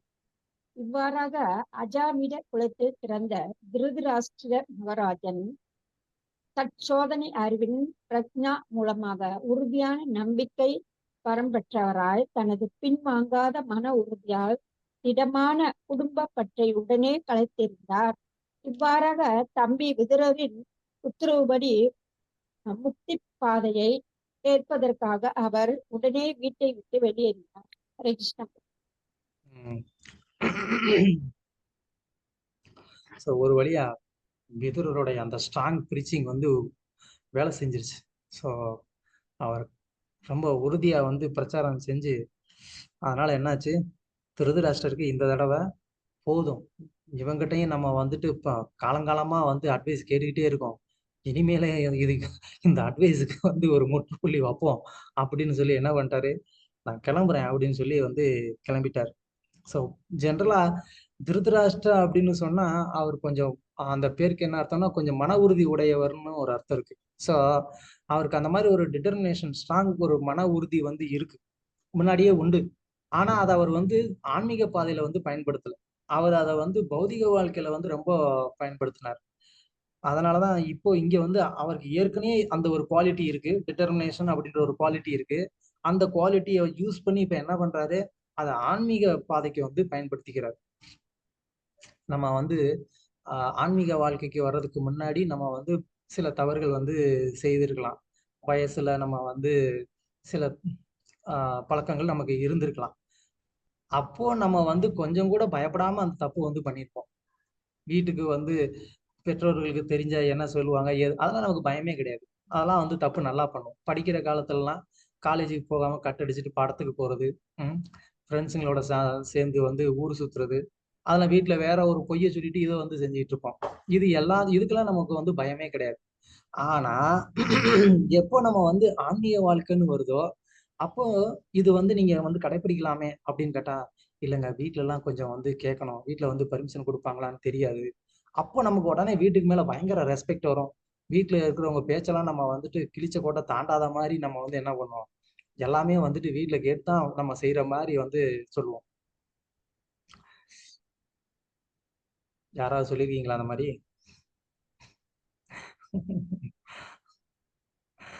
நான் சொல்லியிருக்கேன். நமக்கு வீட்டுக்கு வந்துட்டு பயப்படாம எல்லா தப்பும் வந்து பண்ணுவோம். ஆனா என்கிட்ட வந்து ஒரு பக்தர் வந்து இந்த மாதிரி வந்து பிரச்சாரம் பண்ண காலத்துல ஆரம்பத்துல பிரச்சாரம் பண்ணப்போ வந்து இதெல்லாம் நீங்க கொஞ்சம் கடைப்பிடிக்கலாமே அப்படின்னு. ஐயோ இதெல்லாம் தெரிஞ்ச வீட்டுல திட்டுவாங்கங்க அப்படின்னு. ஏதோ வீட்டுக்கு ரொம்ப பயப்படுற மாதிரி. அது பயப்படாம தான் எல்லா வேலையும் பண்ணிக்கிட்டு இருக்கிறோம். ஆனா இதுல மட்டும் வந்து வீட்டுல வந்து சொல்றா பயப்படுவோம். வீட்டுக்கு ரொம்ப பயப்பட ஆரம்பிச்சிடும். ஏன்னா நமக்கு கடைபிடிக்கிறதுக்கு வந்துட்டு ஒரு தயக்கம். ஐயோ இதை கடைபிடிக்க ஆரம்பிச்சு அப்படியே நம்மள ஒருவேளை சாமியார் ஆக்கிடுவாங்களோ, வேணாம் மாட்டிக்கிடாத, கொஞ்சம் வந்து கேப் மெயின்டைன் பண்ணு, சொல்றதெல்லாம் உடனே ஃபாலோ பண்ணிடாத அப்படின்னு சொல்லி வந்து மனசு உள்ளுக்குள்ள வந்து என்ன பண்ணோம், ஏதாவது இப்படி வந்து ஒரு டிராமா பண்ணும். ஸோ ஆனா அந்த மாதிரி இந்த தடவை விதுரர் வந்து கொடுத்த அந்த ஸ்ட்ராங் இன்ஸ்ட்ரக்ஷன்ல வந்துட்டு திருதராஷ்டிரர் தன்னைத்தானே ஏமாத்திக்க விரும்பல. அவர் வந்து ஒரு ஸ்ட்ராங்கான ஒரு மைண்டோட என்ன பண்ணிட்டாரு, என் மனைவி என்ன நினைச்சாலும் பரவாயில்ல, யார் என்ன நினைச்சாலும் பரவாயில்ல, நான் கிளம்புறேன் அப்படின்னு சொல்லிட்டு கிளம்பிட்டாரு. பொருளுரை. விதுரர் ஒரு சாதுவுக்கு நல்ல உதாரணமாக இருந்தார். எனவே சாதுக்களுடன் மட்டுமே சவகாசம் கொண்டு மற்ற எல்லா சவகாசத்தையும் விலக்கிவிட வேண்டும் என்று சாஸ்திரங்கள் உத்தரவிடுகின்றன. இப்படி செய்வதால் பௌதீக பந்தத்தை வெட்டி வீழ்த்தக்கூடியவரான ஒரு சாது பேசுவதை கேட்பதற்கு அதிகமான வாய்ப்பு கிடைக்கும். ஜட உலகில் உள்ள அனைத்தும் நிலையான உண்மை போல் காணப்பட்டாலும் அடுத்த வினாடியே கடலில் தோன்றும் நுரையை போல் அல்லது ஆகாயத்தில் உள்ள மேகத்தை போல் மறைந்து விடுகின்றன.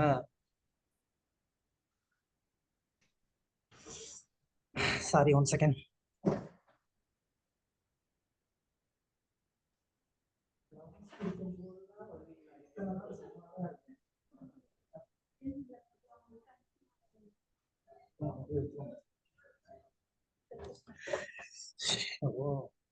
இன்னைக்குன்னு பார்த்து வரிசையா ஆளுங்க வந்துகிட்டே இருக்காங்க.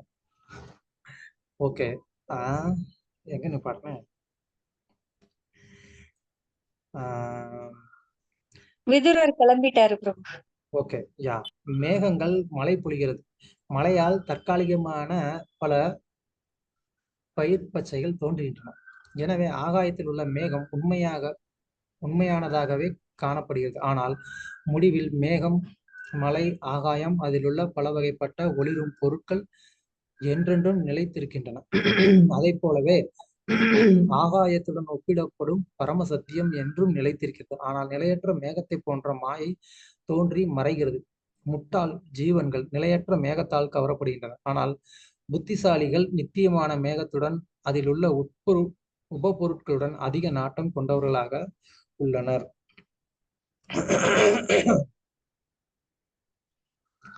சோ ஒரு உண்மையான ஒரு சாதுவுடைய சங்கம் எப்படிப்பட்ட ஒரு ரிசல்ட்டை கொடுக்கும் அப்படிங்கிறதுக்கு இங்க ஒரு நல்ல ஒரு உதாரணம். விதுரரை போன்ற ஒரு தூய பக்தர், ஒரு சாது, அவருடைய ஒரு சங்கம் பௌதிகத்துல அந்த அளவுக்கு ஆழ்ந்த ஒரு அட்டாச்மெண்ட், ஒரு பற்றுதல் இருக்கக்கூடிய ஒரு நபரை கூட வந்து என்ன பண்ணுது, அவரை வந்து அந்த பற்றுல இருந்து வெளியில கொண்டு வருது. அப்படின்னா அந்த பக்தருடைய சவகாசம் எந்த அளவுக்கு சக்தி வாய்ந்ததா இருக்குன்னு பாருங்க. அது வந்து ரொம்ப சக்தி வாய்ந்த ஒரு ஆயுதத்தை விட அது சக்தி வாய்ந்தது. ஏன்னா இந்த மாதிரி ஆயுதத்தினால நம்ம வந்து இப்படிப்பட்ட நபர்களை கூட நம்மளால வந்து ஜெயிக்க முடியாது. ஆனா அந்த சாதுக்களுடைய வார்த்தை என்ன பண்ணுது, அவங்கள வந்து ஜெயிக்குது.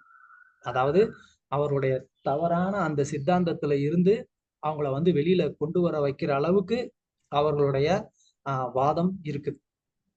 சோ ஒண்ணு, அந்த சக்தி அவங்களுக்கு எப்படி வந்தது? முதல்ல அந்த நபர்கள் அவங்க குரு கிட்ட இருந்து அந்த மாதிரி கத்துக்கிட்டாங்க. ஓகே, அந்த சாதுக்கு அந்த மாதிரியான ஒரு சக்தி எப்படி வருது?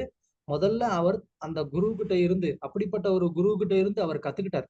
ஒரு சீடனா இருந்து அவருக்கு எல்லா விதமான பணிவிடைகளையும் செஞ்சு அவர்கிட்ட இருந்து அந்த ஞானத்தை வந்து கத்துக்கிட்டார். அது முதல் தகுதி. அதுக்கப்புறமா அவருமே வந்து தனிப்பட்ட முறையில ஒரு நல்ல ஒரு தீவிரமான ஒரு சாதகன், ஒரு பயிற்சி செய்யக்கூடியவர். அவருடைய அந்த தனிப்பட்ட ஒரு சாதனா அப்படிங்கிறதும் வந்து ரொம்ப தூய நிலையில இருந்தது. சோ இது ரெண்டுமே வந்து ஒரு பக்தனுக்கு ரொம்ப ரொம்ப அவசியம். ஒருத்தருக்கு தன்னுடைய சாதனா ரொம்ப ரொம்ப முக்கியம். அதுல எந்த விதமான ஒரு காம்ப்ரமைஸும் இல்லாம அதை நல்லா குவாலிட்டியா பண்ணணும். இன்னொன்னு வந்து அவர் அந்த மாதிரி ஒரு உன்னதமான தூய பக்தர்கிட்ட இருந்து கேட்டிருக்கணும், அவருக்கு சேவை பண்ணிருக்கணும். சோ இந்த ஒரு காம்பினேஷன்னாலதான் வந்து என்ன ஆகும், அந்த பக்தருடைய பேச்சு வந்து ஒருத்தருடைய ஹிருதயத்தை வந்து தொட முடியும். அப்படி இல்லைன்னா அவருடைய பேச்சானது ஒருத்தருடைய ஹிருதயத்தை தொடாது. ஓகே, பதம் 30. பதிம் பிரயாந்தம் சுபலஸ்ய புத்ரி பதிவிரதா சானுஜகாம சாத்வி ஹிமாலயம் யஸ்ததண்டம் பிரகர்ஷம் மனஸ்வினாம் ஜீவசத் சம்பிரகார. மொழிபெயர்ப்பு. கந்தஹர் அல்லது காந்தார் தேசத்து சுபலராஜனின் மகளும் சிறந்த குணவதியும் பதிவிரதையுமான காந்தாரி தம் கணவர் இமயமலை நோக்கி செல்வதைக் கண்டு அவரை பின்தொடர்ந்தாள். வீரர்களுக்கு சூரர்களான எதிரிகளின் சாட்டையாடி எப்படி மகிழ்ச்சி அளிக்குமோ அப்படி துறவு வாழ்வை ஏற்றவர்களுக்கு இமாலயம் மகிழ்ச்சியை அளிக்கும். ஹரே கிருஷ்ணா. ஸோ கணவர் வந்து வீட்டை வந்து துறந்து அவர் வந்து இமயமலை போறாங்க அப்படிங்கிறத வந்து கேள்விப்பட்டாங்க. இப்போ வந்து அவங்க அந்த கணவர் போறத வந்து பார்த்தாங்கன்னு சொல்றாங்க. அவங்க வந்து கண்ணை கட்டி தானே இருப்பாங்க, எப்படி பார்த்தாங்க? அங்க இருக்கிற வேலையாட்கள் சொல்லியிருப்பாங்க. அவங்க இங்க பார்த்தாங்கன்னு சொல்லி தானே இருக்கு. இமயமலை நோக்கி செல்வதை கண்டு அவரை பின்தொடர்ந்தால் தான் இருக்கு. எப்படி பார்த்தாங்க? காது மூலமா உணர்ந்திருப்பாங்க. ஞானக்கண்ணு பிரபு, ஞானக்கண்ணு உணர்ந்திருப்பாங்க. தெளிப்பதியா பிரபு?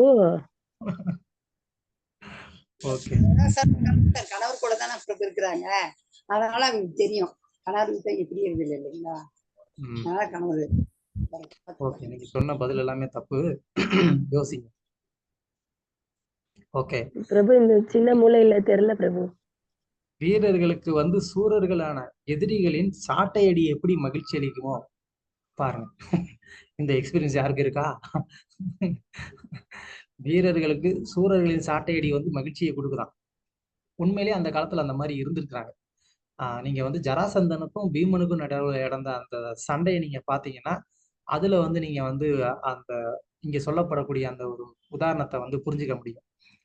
அதாவது கிருஷ்ணர் வந்து ஜராசந்தன்கிட்ட சண்டைக்கு போகணும்னு சொல்லி போறாரு.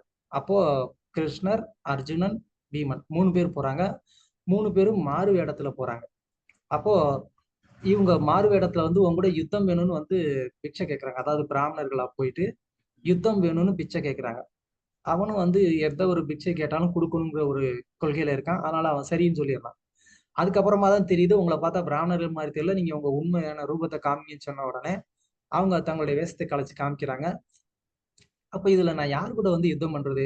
கிருஷ்ணா, ஓ நீ வந்து ஒரு இடையர்குல பையன், உன் கூட எல்லாம் சண்டை போட முடியாது, எனக்கு வந்துட்டு நீ வந்து ஈக்குவல் கிடையாதுமா. அப்புறமா அர்ஜுனன், ஓ நீ என்னையோட சின்ன பையன், உன் கூட சண்டை போட மாட்டேன்னு சொல்லுவான். அப்புறமா வந்துட்டு பீமன், இவன் வந்து எனக்கு ஈக்குவலானவன், இவன் வந்து WWE வந்து பெல்ட் வாங்கியிருக்கான், அப்படின்னா இவன் வந்து என் கூட சண்டை போடலாம் அப்படின்னு சொல்லி பீமன் கூட வந்து சண்டை போட்டான். அப்போ பீமன் வந்து அடிக்கும்போது அதை பார்த்து ஜராசந்தன் வந்து, இதனாலதான் உன்னை செலக்ட் பண்ணேன், நீ தான் வந்து எனக்கு சரியான ஒரு மேட்ச் அப்படின்னு சொல்லி அவனுக்கு வந்து அந்த ஃபைட்டிங்கான ஒரு ஸ்பிரிட், ஒரு உற்சாகம் வந்து இன்னும் அதிகமாகுது. அது அந்த மாதிரி ஒரு வீரர்களுக்கு தான் வந்து அந்த மாதிரியான ஒரு ஸ்பிரிட் வரும். தனக்கு நிகரான ஒரு வீரனை பார்க்கும்போது அவங்களுக்கு அதுல உற்சாகம் வந்து ஜாஸ்தி ஆகும். ஸோ அதுதான் இங்க சொல்றாங்க. அதுக்கு ஈக்குவலா இமயமலை வந்து எப்படி சாதுக்களுக்கு மகிழ்ச்சி அடிக்கும் அப்படிங்கிறத வந்து சொல்றாங்க. இதுக்கு முன்னாடி வந்து பரிச்சித் மகாராஜோடைய ஒரு குவாலிட்டி வந்து சொல்லும் போது அவர் வந்து அடைக்கலம் கொடுப்பதுல வந்து இமயமலை மாதிரின்னு வந்து நம்ம வந்து படிச்சோம். ஸோ அவர் ஏன் இமயமலை மாதிரி அப்படின்னு சொன்னாங்கன்னா அதுக்கு இந்த ஒரு காரணத்தை நீங்க வந்து எடுத்துக்கலாம். இங்க வந்து நல்லா சொல்லியிருக்கு. எப்படின்னா சாதுக்களுக்கு இமயமலை வந்து மகிழ்ச்சியை கொடுக்கறதா இருக்கு. ஸோ அது மாதிரி பரிச்சித் மகாராஜரும் தன்னை வந்து சரணடையக்கூடிய சாதுக்களுக்கு மகிழ்ச்சி கொடுக்கக்கூடியவராக இருப்பாரு. அதனால அவர் அடைக்கலம் கொடுப்பதுல இமயமலை மாதிரிங்கிறதையும் நம்ம இங்க வந்து கனெக்ஷன் பண்ணி பார்க்கலாம். ஓகே. பொருளுரை. சுபலராஜனின் மகளும் திருதராஷ்டிரரின் மனைவியுமான காந்தாரி தன் கணவரிடம் பற்று கொண்ட மிகச்சிறந்த பதிவிரதை ஆவாள். வேத நாகரிகத்தின் சரித்திரத்தில் குறிப்பிடப்பட்டுள்ள பல பதிவிரதைகளுள் காந்தாரியும் ஒருத்தி ஆவாள். ஐ திங்க் பதிவிரதைகள் ஒரு 7 பேர் இருக்கிறாங்கன்னு நினைக்கிறேன். அதுல வந்து அருந்ததி, காந்தாரியும் கூட இங்க, சீதா, அப்புறம் வந்து இந்திரன் மனைவி சசி, மண்டோதரி, இன்னும் அகல்யா, இன்னும் ஒருத்தவங்க திரௌபதி. பட் அந்த லிஸ்ட்ல திரௌபதி பேர் இருக்கான்னு தெரியல. 7 பேர். ஸோ அந்த மாதிரி வந்து அவங்க எல்லாமே பதிவிரதைகள்ல ரொம்ப ரொம்ப ஃபேமஸானவங்க. ஸோ காந்தாரி அந்த மாதிரி ஒரு பதிவிரதை. காரணம் என்ன அப்படின்னு சொன்னா கணவருக்கு வந்து கண் தெரியாது அப்படிங்கிறத திருமணத்துக்கு முன்னாடியே தெரிஞ்சுக்கிட்டு காந்தாரி என்ன பண்ணாங்க, தன்னுடைய கணவருக்கு கண் தெரியாது அப்படிங்கிறதுனால நானும் இந்த உலகத்தை பார்க்க விரும்பல அப்படின்னு சொல்லி அவங்க வந்து என்ன பண்ணாங்க, தன்னுடைய கணவர் கூடும் தெரிஞ்சவொடனே தன்னுடைய உலகத்தையவே வந்து இருட்டாக்கிக்கிட்டவங்க தான் காந்தாரி. ஸோ அந்த மாதிரியான ஒரு உயர்ந்த குணம் வந்து யாருக்கிட்ட இருக்க முடியும்? ஸோ ரொம்ப ரொம்ப அது ஒண்டர்ஃபுல்லான ஒரு கேரக்டர். ஓகே. ஆனால் அடுத்து போர்க்களத்தில் எல்லா அபாயங்களையும் சந்திக்க தயாராக இருக்கும் மாவீரனை போல் திருதராஷ்டிரர் அச்சமயத்தில் முடிவான நோக்கம் கொண்டிருந்ததால் தன்னை பின்தொடரும்படி காந்தாரியிடம் அவர் கூறவில்லை. அவர் வந்து என்ன பண்றாரு, ரொம்ப துணிச்சலா நானே கண்ணு தெரியாது இருந்தாலும் நான் வந்து என்னுடைய கடைசி வாழ்க்கையை நானே பாத்துக்கிறேன்னு சொல்லி மனைவிட்ட கூட சொல்லாம கிளம்பிட்டார். இனிமேலும் அவர் மனைவியிடமும் உறவினரிடமும் பற்று கொண்டவராக இல்லை. திருதராஷ்டிரர் தனியாக செல்ல முடிவு செய்தார். ஆனால் பதிவிரதையான காந்தாரியும் கடைசி வரை அவரையே பின்தொடர்வதென தீர்மானித்தாள். ஸோ அவங்க வந்து பின்னாடியே போனாங்க. பதம் 31. அஜாத சத்ரு கிருத மைத்ரோ உதாக்னி விப்ரான்னத்வா திலகோ பூமி ருக்மை கிரகம் பிரவிஷ்டோ குருவந்தனாய நாச்சாவஸ்யாத் பிதரௌ சௌபலிம் ச. ஹரே கிருஷ்ணா. திருதராஷ்டிரர் காந்தாரிக்கு எதிரும் போறாங்க.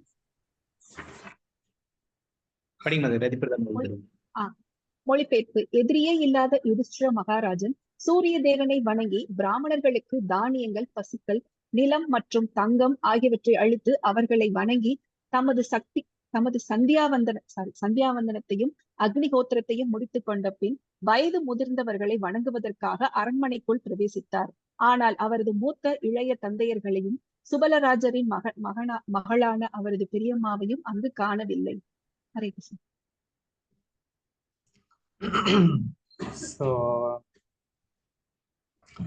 ஒவ்வொரு கிரகஸ்தர்களுக்குமே வந்துட்டு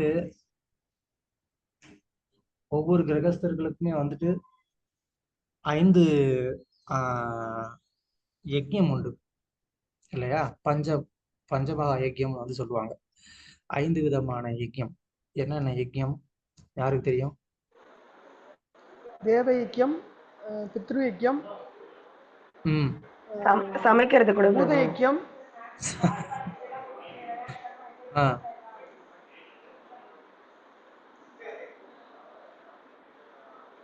ஓகே. ஸோ ஒன்று வந்து அக்னினால செய்யக்கூடிய ஒரு யஜ்யம், அதுதான் இங்கே அக்னிஹோத்திரம்னு சொல்லப்பட்டிருக்கு. இன்னொன்று வந்து தேவ யஜ்யம், தேவர்களை வந்து வழிபாடு பண்றது. ஓகே, அதுதான் வந்து அக்னி. இன்னொன்று வந்து பித்ரு யஜ்யம், பித்ருகளை வந்து வழிபாடு பண்றது. அப்புறமா வந்து சக ஜீவராசிகளுக்கு வந்து உணவிடுறது. அப்புறம் வந்து இது பிரபு பிராமணர்களுக்கு வழிபடுறது இல்லையா? என்னது ரிஷி யஜ்யம். ரிஷி யஜ்யம்னு ஒண்ணு இருக்கு. ரிஷி யஜ்யம் அப்படின்றது என்னன்னு நான் இப்ப சொல்றேன். அதுக்கப்புறமா வந்துட்டு அதாவது சக மனிதர்களுக்கு உணவளிக்கிறதுன்றது ஒரு யஜ்யம், மற்ற ஜீவராசிகளுக்கு உணவளிக்கிறதுன்றது ஒரு யஜ்யம். ஓகே, ஸோ அந்த மாதிரி மொத்தம் 5. மற்ற ஜீவராசிகளுக்கு உணவளிக்கிறது, சக மனிதர்களுக்கு உணவளிக்கிறது, தேவ யஜ்யம், ரிஷி யஜ்யம், பித்ரு யஜ்யம். 5 விதமான யஜ்யம் இருக்கு. ஓகே, இந்த 5 விதமான யஜ்யங்கள் ஒவ்வொரு கிரகஸ்தருமே வந்து பண்ணணும். ஸோ இந்த 5 விதமான யஜ்யத்துல நம்ம என்ன யஜ்யம் பண்றோம், என்ன யஜ்யம் பண்ணணும், இந்த 5ல பெஸ்ட்டுங்க. நாம சங்கீதனமே ஒரு யஜ்யம் சொன்னீங்கன்னா உங்களுக்கு ஃபைன் போட்டுருவேன். பிரபு ஃபர்ஸ்ட் 2 ஃபர்ஸ்ட் 2 எது? பிரபு உணவளிக்கிறது. உணவளிக்கிறது, சக ஜீவராசி, சக ஜீவராசி உணவளிக்கிறது.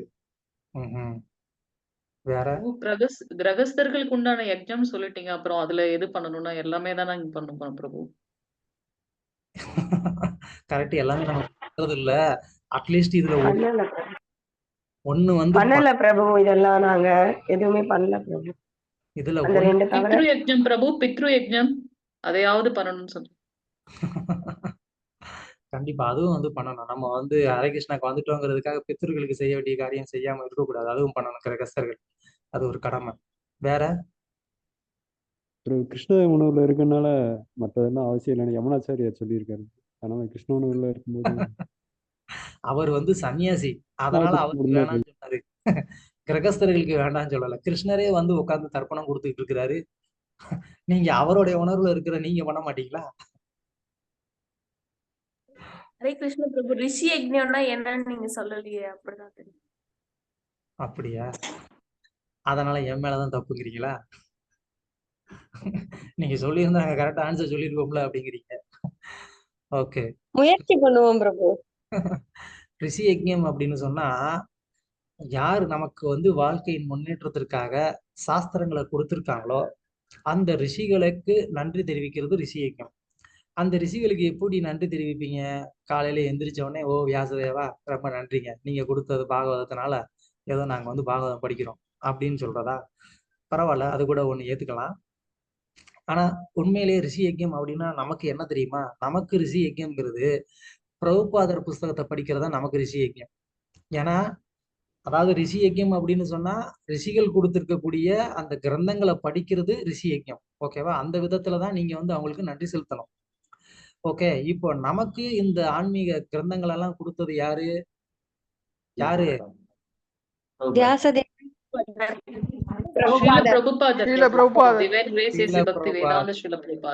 ஸ்ரீல பிரபுபாதர் நமக்கு வந்துட்டு இந்த கிரந்தங்கள் எல்லாம் கொடுத்திருக்கிறாரு. அப்போ பிரபுபாதர் நமக்காக கொடுத்த இந்த கிரந்தத்தை நம்ம படிக்கல அப்படின்னு சொன்னா நம்ம இந்த ரிஷி யஜ்ஞத்தை பண்ணலன்னு அர்த்தம். இன்னும் சொல்ல போனா பிரபுபாதர் வந்து சொல்றாரு, யாரு தன்னுடைய குரு கொடுத்துருக்கக்கூடிய கிரந்தங்களை படிக்கலையோ அவங்க வந்து தன்னுடைய குருவை ஒழுங்கா ஃபாலோ பண்ணலாம்னு அர்த்தம்னு சொல்றாரு. நம்ம எல்லாருக்குமே வந்துட்டு பிரபுபாதர் ஒரு சிக்ஷா குரு இல்லையா? ஏன்னா அவருடைய சிக்ஷையில தான் நம்ம வந்துட்டு கிருஷ்ண பக்தி பண்ணிட்டு இருக்கோம். அப்போ நமக்கு ஒரு சிக்ஷா குருவா இருக்கக்கூடிய பிரபுபாதருடைய கிரந்தங்களை நம்ம படிக்கலன்னா அப்ப நம்ம பிரபுபாதரை ஃபாலோ பண்ணலன்னு அர்த்தம்.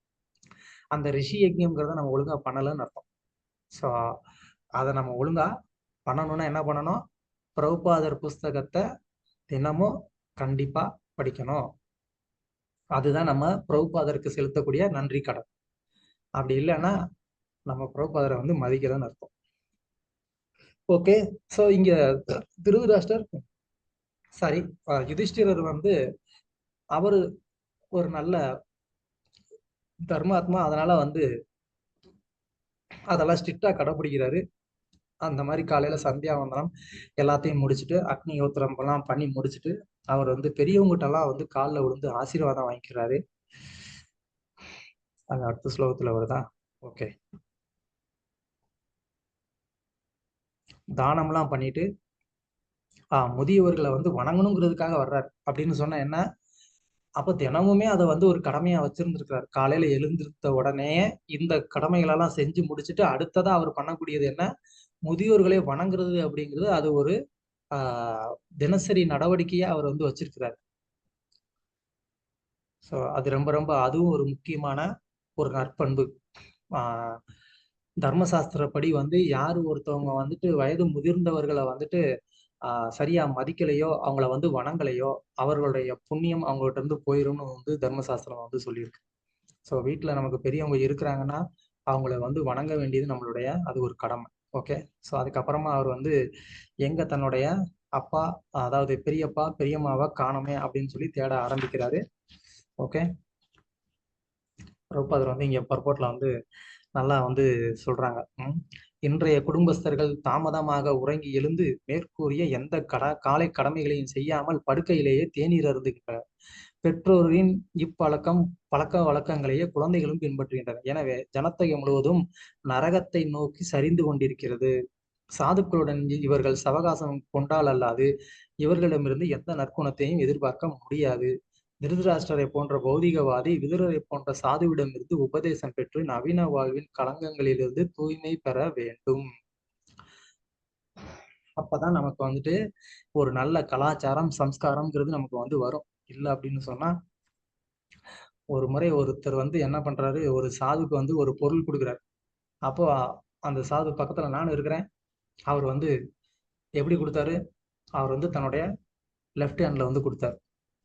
அது ரைட்டா தப்பா? தப்பு பிரபு. தப்பா? ஏன் தப்பு பிரபு.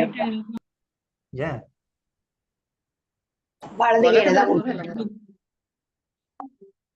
சொன்னா ஒரேடியா எல்லாரும் சொல்றீங்க, இல்லைன்னா தப்புன்னு எல்லாரும் சைலண்ட் ஆயிருக்கீங்க. லெஃப்ட் ஹேண்ட்ல கொடுத்தாக்கா அசுர குணம் அந்த மாதிரி நெகட்டிவ் இதெல்லாம் வரும். அதனாலதான் நம்ம ரைட் ஹேண்ட்ல கொடுக்கும்போது நல்ல தேவ குணம் அந்த மாதிரி ஒரு நல்ல விஷயங்களால நம்ம அதை அக்செப்ட் பண்றோம் அப்படின்றது. ஓகே. ஸோ அந்த மாதிரி அவர் வந்து லெஃப்ட் ஹேண்ட்ல கொடுக்க உடனே அந்த சாதுக்கு வந்து அது கொஞ்சம், அது உண்மையிலே வந்து ஒரு மரியாதை குறைவான ஒரு செயல். அப்படி வந்து நடந்துக்க கூடாது. அவர் பக்கத்துல இருந்த என்னைய பார்த்தாங்க, எங்க இருந்துப்பா வர்றாங்க இவங்கெல்லாம் அப்படின்னு சொல்லி. அதாவது அவர் ஒரு பக்தியை பயிற்சி செய்துக்கிட்டு இருக்கக்கூடிய ஒரு பக்தர் தான். ஆனா கூட வந்து இந்த ஒரு சாதாரணமான ஒரு கலாச்சாரம் கூட வந்து தெரியலையே அப்படின்னு சொல்லி அவங்க வருத்தப்பட்டாங்க. அது உண்மைதான். இன்னைக்கு நமக்கு அந்த மாதிரி ஒரு கலாச்சாரம் கூட நமக்கு வந்துட்டு தெரிய மாட்டேங்குது. ஒரு சாதுக்கள் கூட பேசும்போது எப்படி பேசணும், எப்படி நடந்துக்கணுங்கிறது நமக்கு தெரியல. ஸோ அவர் ரொம்ப கேஷுவலா வந்துட்டு, இருந்தாங்க இதை வச்சுக்கோங்க, உங்களுக்கு நான் கொடுக்கலான்னு வந்தேன் அப்படின்னு சொல்லி கொடுத்தாரு. நீங்க கொடுக்கறத வாங்குறதுக்கு அவர் வந்து உட்காந்துட்டு இருக்கிறாரு. அதுக்கு அவர் ஒன்றும் அவசியம் இல்லை. அது வந்து நமக்கு தான் நன்மை. ஸோ அந்த மாதிரி கலாச்சாரமே வந்துட்டு குறைஞ்சிக்கிட்டே போகுது. பதம் 32. தத்ர சஞ்சயம் ஆசீனம் அப்ரச்சோத்விக்னமானச காவல்கணே க்வனஸ்தாதோ பிருத்தோஹீனஸ்ச நேத்ரயோ. சரண்முகி மாதாஜி. யுதிஷ்ட மகாராஜன் அங்கு அமர்ந்திருந்த சஞ்சயனை நோக்கி திரும்பி கவலையுடன் வினாவினார். ஓ சஞ்சயா, வயது முதிர்ந்தவரும் குருடருமான நம் பெரியப்பா எங்கே? So okay. 33. அம்பாசகதா புரார்த்த பித்ருவ்யக்வகத சுக்ருத் அபிமய்யக்ருத பிரக்ஞோகத பந்து சபார்யயா ஆசம்சமான சமலம் கங்காயாம் துக்கிதோ அபதத்.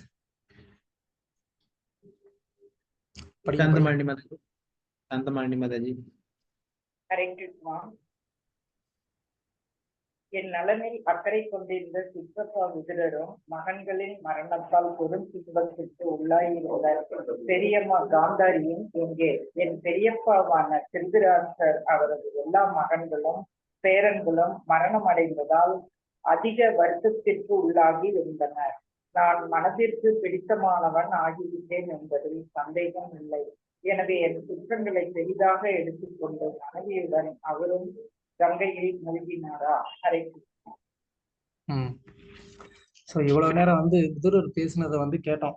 விதுரர் வந்து சொன்னார் பாண்டவர்களுக்கு அவர் எவ்வளவுலாம் வந்து தீமை செய்தாரு அப்படின்னு சொல்லி. ஆனா இங்க திருதராஷ்டிரர் வந்து என்ன நினைக்கிறாரு, அவங்க வந்து வீட்டை விட்டு போனது ஏதோ நான் ஏதோ தப்பு பண்ணிட்டேனோ அப்படின்னு அவர் வந்து நினைக்கிறார். அவர் என்ன நினைக்கல, அப்பா ஒரு வழியா போயிட்டாங்கப்பா, இனிமேலாவது வந்துட்டு நிம்மதியா இருக்கும் அப்படின்னு அவர் நினைக்கல. அவங்க போனதை வந்து ஐயோ நான் எதுவும் அவங்களுக்கு வந்து அபராதம் பண்ணிட்டனோ, தப்பு பண்ணிட்டனோ அப்படின்னு அவர் வந்து நினைக்கிறார். அதுதான் அவர் வந்து ஒரு தூய பக்தர் அப்படிங்கிறதுக்கு ஒரு அடையாளம். இவ்வளவு தூரம் அவங்களுக்கு வந்துட்டு ஒரு கெடுதல் செய்திருந்தா கூட அவங்கள கடைசி வரைக்கும் வச்சு பார்த்துக்கணும்னு அவர் வந்து நினைச்சிருக்கிறார். அதனால அவங்களுடைய பிரிவை அவருக்கு இப்போ வந்து தாங்க முடியல. எனக்குன்னு இருந்தது அவங்க தானே, என்னோட அப்பா அம்மா தான் இல்ல, அட்லீஸ்ட் என்னுடைய பெரியப்பா பெரியம்மாவாவது என் கூட இருப்பாங்கன்னு நான் நினைச்சேனே அப்படின்னு வந்து வருத்தப்படுவார் இன்னும் வரக்கூடிய ஸ்லோகங்கள்ல. அப்ப எந்த அளவுக்கு வந்து ஒரு பக்தர்கள் வந்து ஏதாவது ஒண்ணு நடந்தா இமீடியட்டா ஒருவேளை நான் தப்பு பண்ணிட்டனோ அப்படின்னு அவங்க வந்து நினைக்கணும். அது இல்லாம அப்படி பண்ணா எனக்கு தெரியுங்க அந்த அவர் தாங்க இதெல்லாம் பண்ணியிருப்பாரு, நான் நினைச்சேன் அவரு இருந்தார் இல்லையா அதனாலதான் அப்படின்னு சொல்லி உடனே வந்து என்ன பண்ணுவோம், அப்படியே வந்து பால பக்கத்து கோர்ட்ல வச்சிரும். அது வந்து பக்தருக்கான ஒரு அடையாளம் இல்லை. யுதிஷ்டிரர் வந்து என்ன பண்றாரு, நான் தப்பு பண்ணிட்டனோ அப்படின்னு அவர் வந்து வருத்தப்படுறாரு.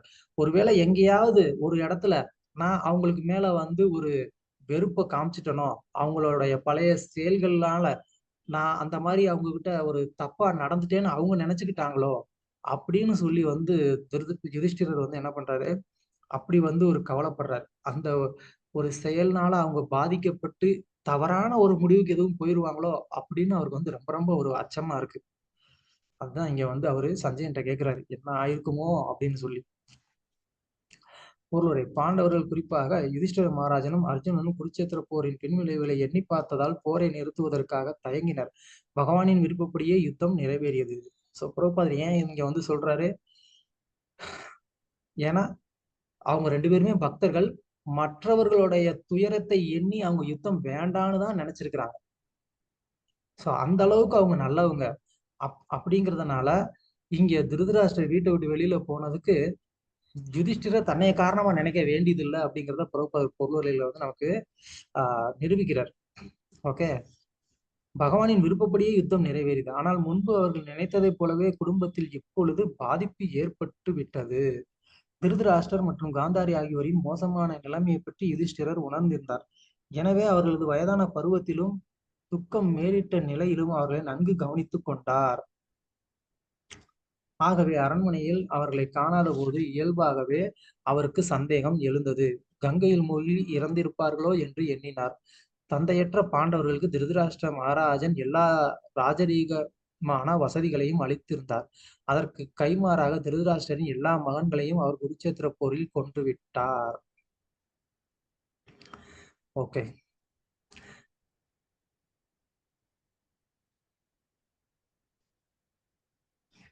ஆனால் யுதிஷ்டிரரோ தவிர்க்க முடியாத தமது சொந்த குற்றங்களை பற்றி மட்டுமே நினைத்து கொண்டிருந்தார். இதுவே ஒரு நல்ல மனிதரான பகவத் பக்தரின் இயல்பாகும். பக்தர் ஒருவர் பிறரிடம் குற்றம் காணாமல் தமது சொந்த குற்றங்களை மட்டுமே கண்டுபிடித்து இயன்ற அளவு அவற்றை திருத்திக் கொள்ள முயல்வார். ஓகே, பதம் 34. பிதரீவு பரதே பாண்டவ் சர்வான்ன சுக்ருத சிசுன் அரக்ஷதாம் வியசனத பித்ருயௌக்வ கதாவித. இதுல சரண்யா மாதாஜி படிக்கிறீங்களா? மொழிபெயர்ப்பு ஸ்ரீல பிரபுபாத். என் தந்தை பாண்டி இறந்த பொழுது நாங்கள் அனைவரும் சிறு குழந்தைகளாக இருந்தோம். இவ்விரு தந்தையரும் எல்லா துன்பங்களிலிருந்தும் எங்களை பாதுகாத்தனர். அவர்கள் எப்பொழுதும் எங்கள் நலனில் அக்கறை கொண்டிருந்தனர். ஐயோ, அவர்கள் எங்கே சென்று விட்டனர்? பதம் 35. சுதவாச்ச கிருபயா ஸ்நேக வைக்லவ்யாத் சுதோ விரக கர்ஷித் ஆத்மேஸ்வரம் அசக்ஷணோ ந பிரத்யாகாதி பீடித. ஸ்ரீரங்க மாதாஜி. ஹரே கிருஷ்ண பிரபு. மொழிபெயர்ப்பு. சுத கோஸ்வாமி கூறினார், தன் தலைவராகிய திருதராஷ்டிரரை காணாததால் இரக்கமும் மனக்குழப்பமும் அடைந்த சஞ்சயன் துன்பத்திற்குள்ளானார். மேலும் யுதிஷ்டிர மகாராஜனுக்கு அவரால் தகுந்த பதிலையும் கூற இயலவில்லை.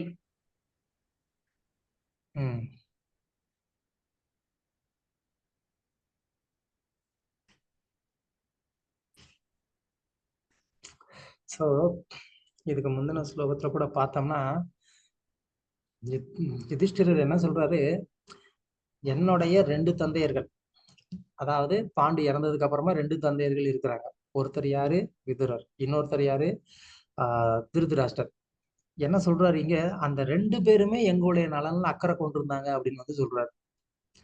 திருதராஷ்டர் உண்மையிலேயே அவங்க மேல அந்த மாதிரி அக்கறை வச்சிருந்தாரா? அக்கறை வச்சிருக்கல. ஒரே ஒரே ஒரு முறை வந்து யோசிச்சார். அதாவது சூதாட்டத்துக்கு கூப்பிட்டு முதல் முறை வந்துட்டு யுதிஷ்டிரர் வந்து சூதாட்டத்துல தோத்துடுறாரு. உடனே வந்து அது ஆஹ் திருதராஷ்டருக்கு கொஞ்சம் ஒத்துக்கல. வேணாப்பா, இந்த மாதிரி எல்லாம் பண்ண வேண்டாம். இது வந்து ஜஸ்ட் ஒரு கேம் தான். எதுக்காக நீ தோத்ததெல்லாம் வந்து கொடுக்கணுன்ற அவசியம் இல்லை. நீ எல்லாத்தையும் எடுத்துட்டு போ. நீ எப்பயுமே ஒரு ராஜா தான் அப்படின்னு சொல்லி திருதராஷ்டர் வந்து அனுப்பிச்சு வச்சிடுறாரு. அதுக்கப்புறமா வந்து துரியோதனன் வந்து திட்டுன்னு திட்டுவான்.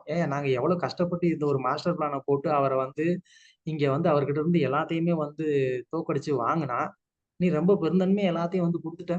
அப்ப காலம் ஃபுல்லா உன் பையன் அவனுக்கு கீழே வந்துட்டு கை கட்டி நிக்கணும்னு நினைக்கிறியா அப்படின்னு சொல்லி ரொம்ப பேசி சென்டிமெண்டா இது பண்ண உடனே திருதராஷ்டருக்கு அது தாங்க முடியாது.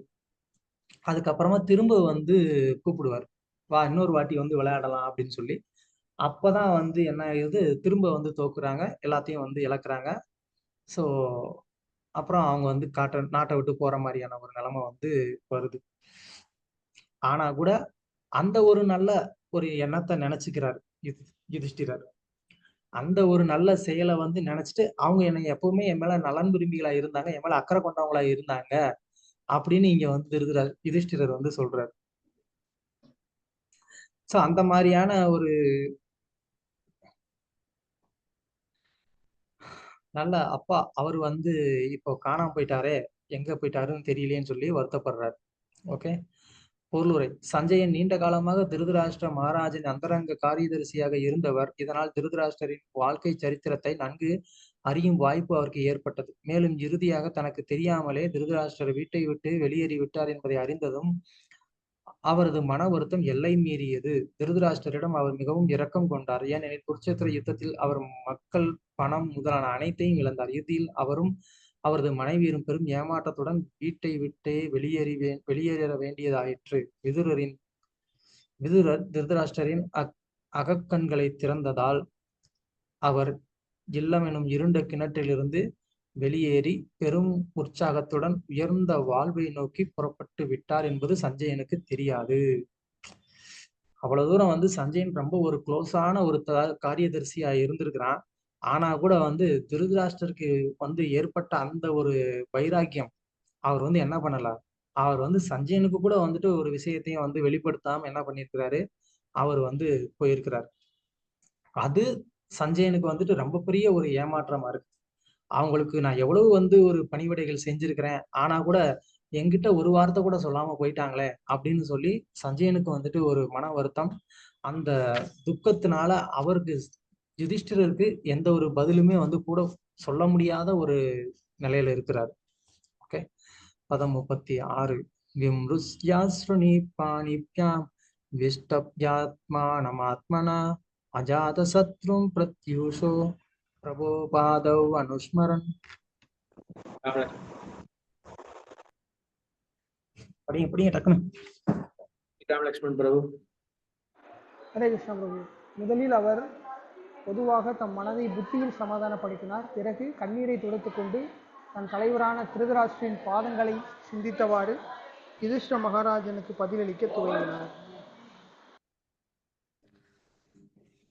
பதம் 37. சஞ்சய உவாச்ச நாகம் வேத வியவசிதம் பித்ரோர்வ குலநந்தன காந்தார்யாவ மகாபாகோ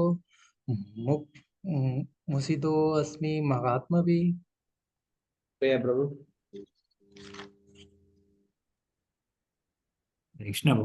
மொழிபெயர்ப்பு.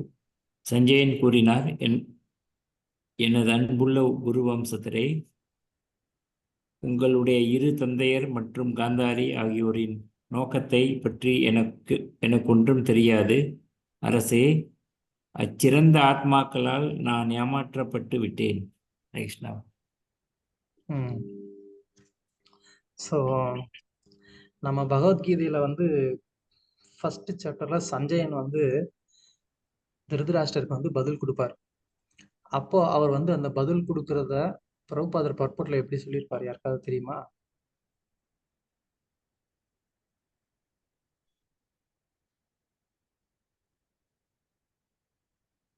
No idea. ஓகே. அதாவது பிரபுபாதர் வந்து என்ன சொல்லுவாங்கன்னா, சஞ்சயன் வந்து திருதராஷ்டருக்கு ஒரு நம்பிக்கை கொடுக்கறதுக்காக, இல்லைன்னா வந்து அவரை வந்து அவருக்கு ஏமாற்றம் கொடுக்க கூடாதுங்கிறதுக்காக வந்து என்ன பண்ணுவாரு, துரியோதனனை பத்தி சொல்லும் போது துரியோதனனை ராஜா அப்படின்ற ஒரு வார்த்தையை வந்து சொல்லுவார். ராஜா வசப்ரவீத் அப்படின்னு வந்து சஞ்சயன் வந்து சொல்லுவார். அப்படின்னா துரியோதனனை அவனை ராஜான்னு சொல்றதன் மூலமா அவனுக்கு ஏதோ வந்துட்டு ராஜ்யமே வந்து கிடைக்க போற மாதிரி ஒரு ஃபீல், அது வந்து திருதராஷ்டிரருக்கு கொடுக்கணுங்கிறதுக்காக வந்து சொல்லுவார். அப்புறம் பிரபுபாதர் அங்க வந்து சொல்லியிருப்பாரு, இந்த மாதிரி சஞ்சயனுக்கு வந்து அது தெரியும் இவங்க வந்து ஜெயிக்க போறது இல்ல அப்படிங்கிறது. ஆனா கூட வந்து என்ன பண்றாரு, திருதராஷ்டிரருக்காக அதை வந்து சொன்னாரு அப்படின்னு சொல்லி. சோ இந்த பாயிண்ட் நான் ஏன் சொல்ல வந்தேன் அப்படின்னு சொன்னா, சஞ்சயனுக்கு வந்துட்டு திருதராஷ்டிரரை பத்தியும் தெரியும். திருதராஷ்டிரர் இந்த மாதிரி வந்து பாண்டவர்களுக்கு எதிரானவர் தான் அப்படிங்கிறது வந்து நல்லாவே தெரியும். ஆனா கூட சஞ்சயனும் இங்க வந்து என்ன சொல்றாரு, திருதராஷ்டிரரை வந்து ஒரு சிறந்த ஆத்மா அப்படின்னு வந்து சொல்றாரு. ஸோ அதனால அந்த மாதிரி சில நேரங்கள்ல ஒருத்தர் வந்து தவறு செய்தார் அப்படிங்கிறதுக்காகவே அவங்க எப்பயுமே வந்து ஒரு கெட்டவர்களாகவே இருப்பாங்க அப்படிங்கிறது அர்த்தம் இல்லை. இங்க அவரை வந்து ஒரு சிறந்த ஆத்மா அப்படின்னு சொல்றதுக்கான காரணம் என்னன்னா, இந்த மாதிரி நேரத்துல அவர் வந்துட்டு தைரியமா வீட்டை விட்டு வெளியில போயிருக்கிறார். ஏன்னா வயதான காலம், அவருக்கு வந்து கண்ணு தெரியாது.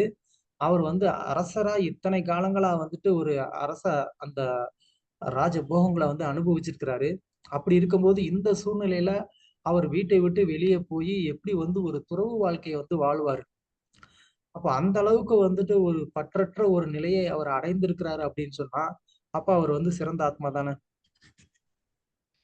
ஸோ அதனாலதான் இங்க வந்து சஞ்சயனும் வந்து அவரை வந்து ஒரு சிறந்த ஆத்மா அப்படிங்கிறத வந்து ஏத்துக்கிறார்.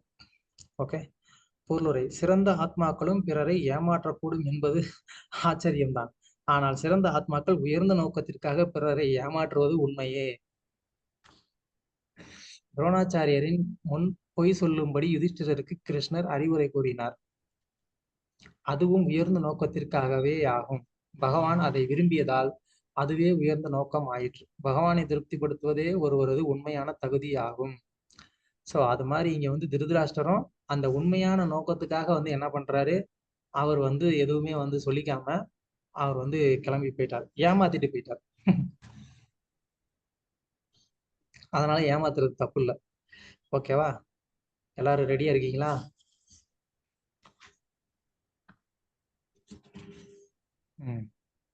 திருதராஷ்டிரர், விதுரர் மற்றும் காந்தாரி ஆகிய மூவரும் அவர்களது தீர்மானத்தை சஞ்சயனிடம் வெளிப்படுத்தவில்லை.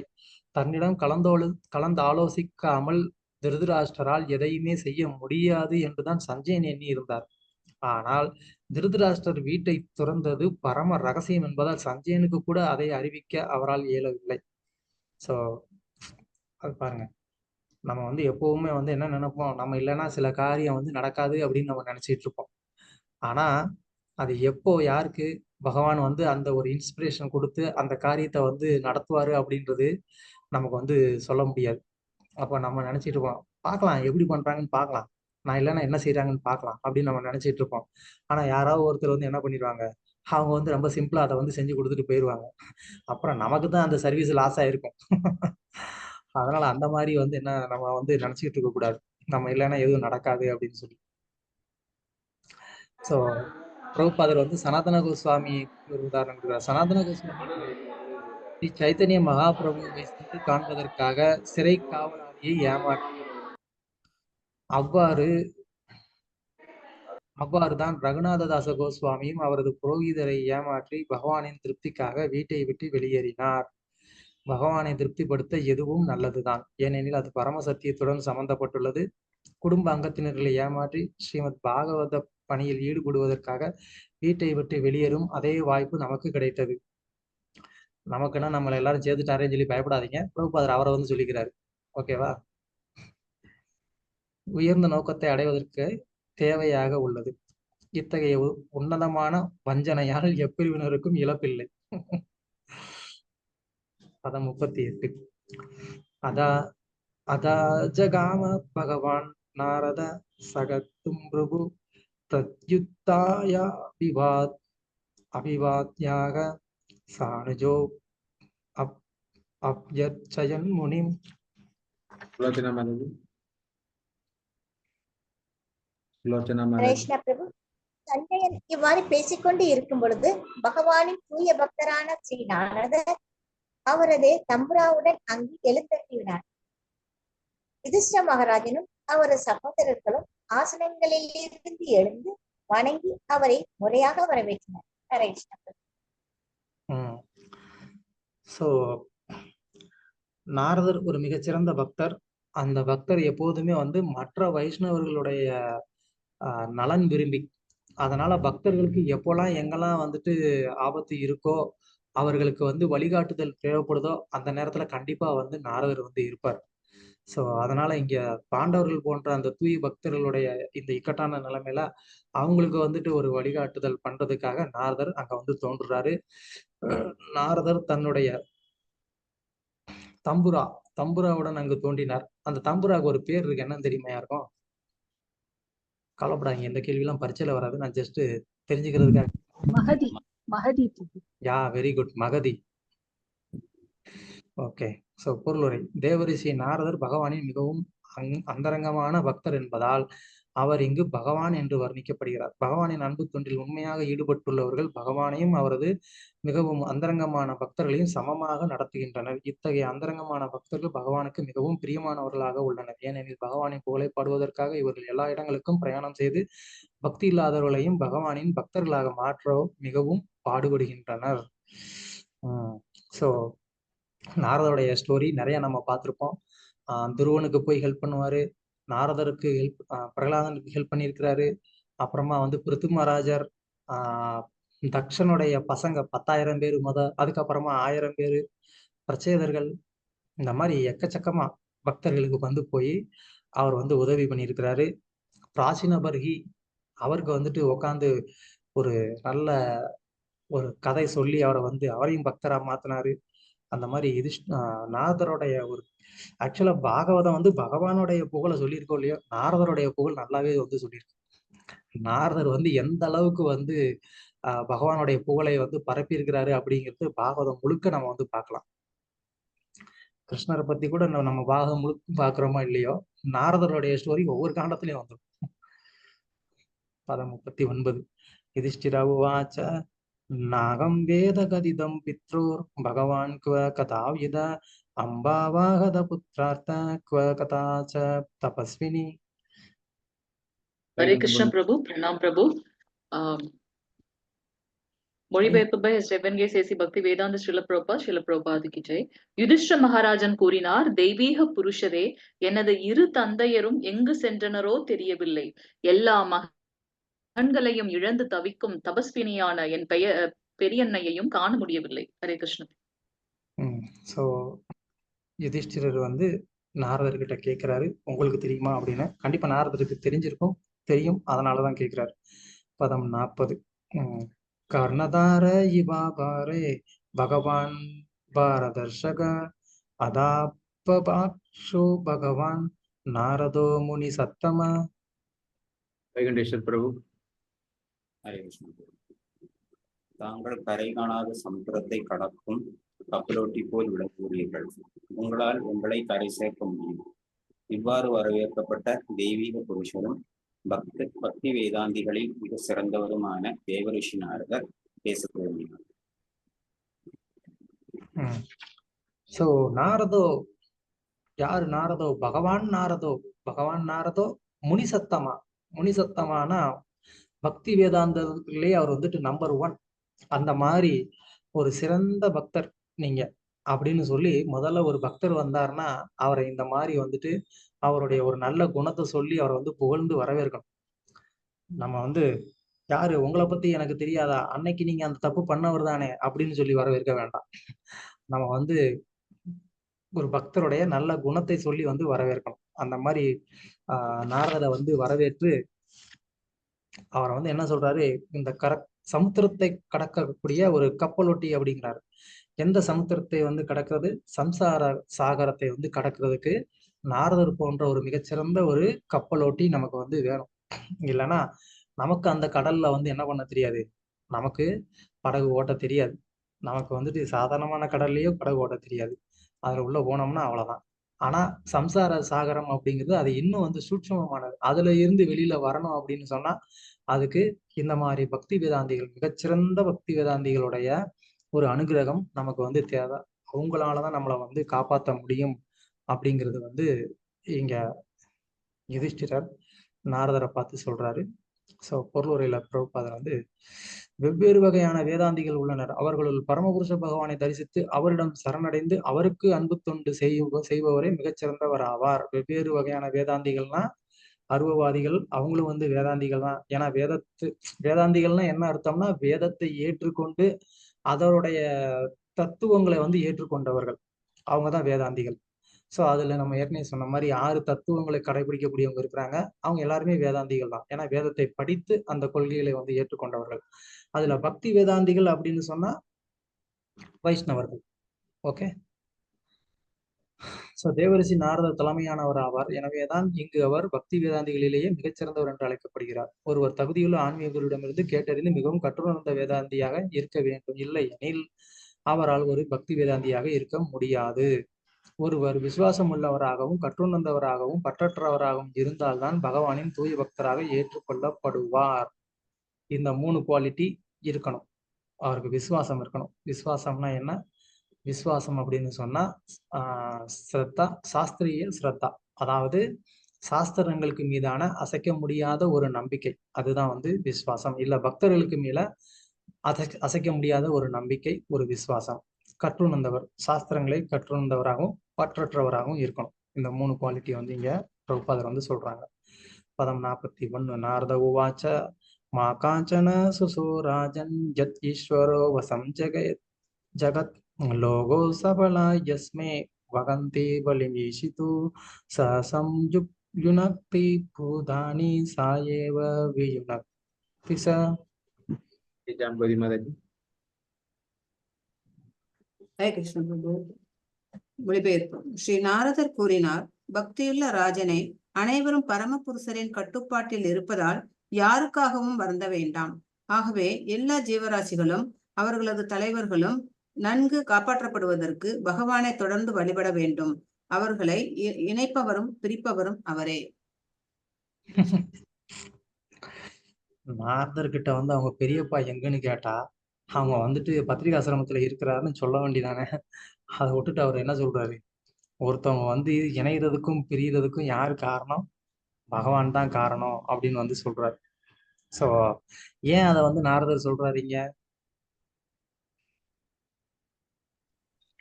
அவரை தன்னைத்தானே குற்றவாளின்னு நினைச்சிட்டே இருக்காரு பிரபு.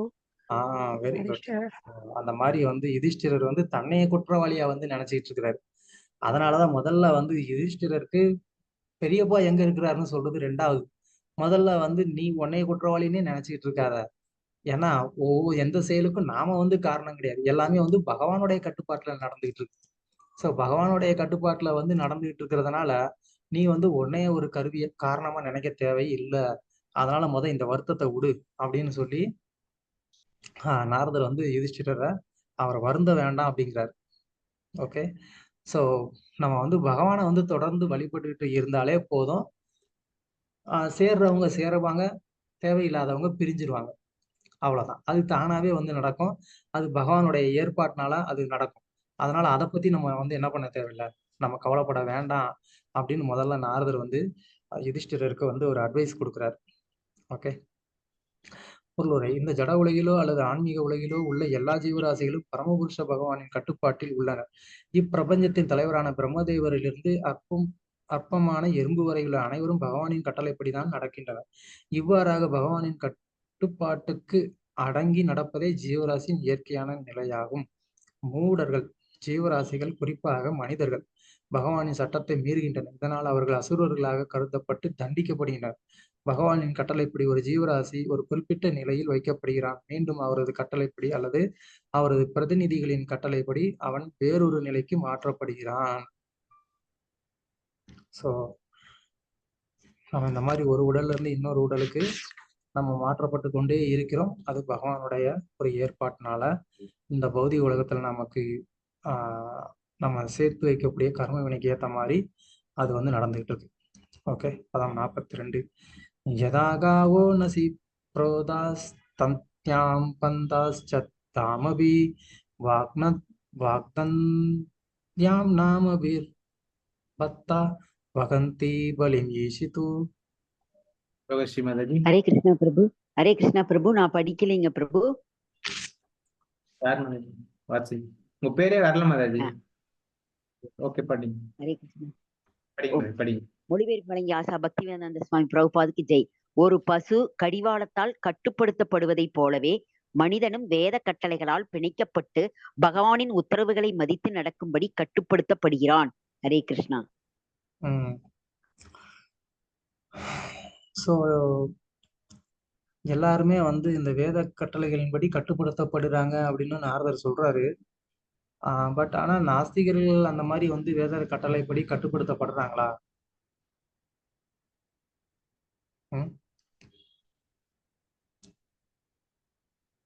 படுறாங்க, எல்லாருமே படுறாங்க. எப்படி நாஸ்திகர்கள் கூட எப்படி வந்து வேத கட்டளைக்கு கீழ்ப்படிந்து நடக்கிறார்கள்? பிரபு அவங்க நம்ம மாதிரி வந்து யாகங்கள் பண்ணிருக்க மாட்டாங்க, பிராமணர்களுக்கு சாப்பாடு போட மாட்டாங்க. ஆனா அநாத ஆசிரமம், முதியோர் இல்லம், மருத்துவம், கல்வி, இந்த மாதிரி தான தர்மங்கள், அந்த நல்லது இஷ்டம் சேர்ப்பாங்க பிரபு, வேதத்துல சொல்லப்பட்டிருக்க மாதிரி. யா, வெரி குட். ஸோ அந்த விதத்துல அவங்களும் வந்து வேதத்தினால வந்து கட்டுப்படுத்தப்படுகிறார்கள் அப்படிங்கிறத நம்ம வந்து தெரிஞ்சுக்கிறோம். ஓகே, யாரா இருந்தாலும் பகவானின் சட்டங்களை மீற முடியாது. பகவானின் சட்டத்தை சிறிதளவே மீறினாலும் அது பேராபத்தை விளைவித்து விடும். பகவானின் இத்தகைய சட்டங்கள் பொதுவாக மத கோட்பாடுகள் எனப்படுகின்றன. எல்லா இடங்களிலும் மத கோட்பாடுகள் ஒரே மாதிரியாகவே உள்ளன. அவற்றை யாரும் மீற முடியாது. அதுவே பௌதீக வாழ்வின் நிபந்தனை ஆகும். ஸோ இந்த மாதிரி வந்து சாஸ்திரங்களுக்கு உட்பட்டு நடக்க வேண்டியது நம்மளுடைய கடமை. ஸோ அது வந்து யாருனால ஏற்றப்படுது? பகவானின் பிரதிநிதிகளால் ஏற்றப்படுகின்றன. பகவானின் கட்டளைகளை நிறைவேற்றும் பந்தப்பட்ட ஜீவராசிகள் படிப்படியாக பௌதீக வாழ்வின் சிக்கலில் இருந்து விடுபடுகின்றனர். ஸோ வேத சாஸ்திரங்கள்ல சொல்லப்பட்டிருக்கக்கூடிய அந்த சட்டங்களை கடைபிடிக்கிறதுங்கிறது வந்து நம்மளை வந்து அடிமைப்படுத்துறது அப்படிங்கிறது கிடையாது. அதை கடைபிடிக்கிறதுனால நம்ம வந்து தூய்மைப்படுத்தப்படுறோம் அப்படிங்கிறத நம்ம வந்து உணரணும். அது வந்து பகவானுடைய தூய பக்தர்கள்னால நமக்கு வந்துட்டு விதிக்கப்பட்டிருக்கு. தர்மசாஸ்திரங்கள் எல்லாம் வந்து பெரிய பெரிய ரிஷிகள்னால வந்து எழுதப்பட்டது. தர்மசாஸ்திரம் வந்து யார் யார் எழுதுனா? பராசர ஸ்மிருதி இருக்கு. அப்புறம் வந்து நிறைய, அதுவும் நிறைய தர்மசாஸ்திரங்கள் உண்டு. இன்னைக்கு ஆனா கம்மியா தான் வந்து மனுநீதி பிரபு. யா, மனு தர்மம், அதுவும் வந்து ஒரு தர்மசாஸ்திரம். அது மாதிரி வந்து நிறைய இருக்கு, டக்குன்னு பேர் வர மாட்டேங்குது.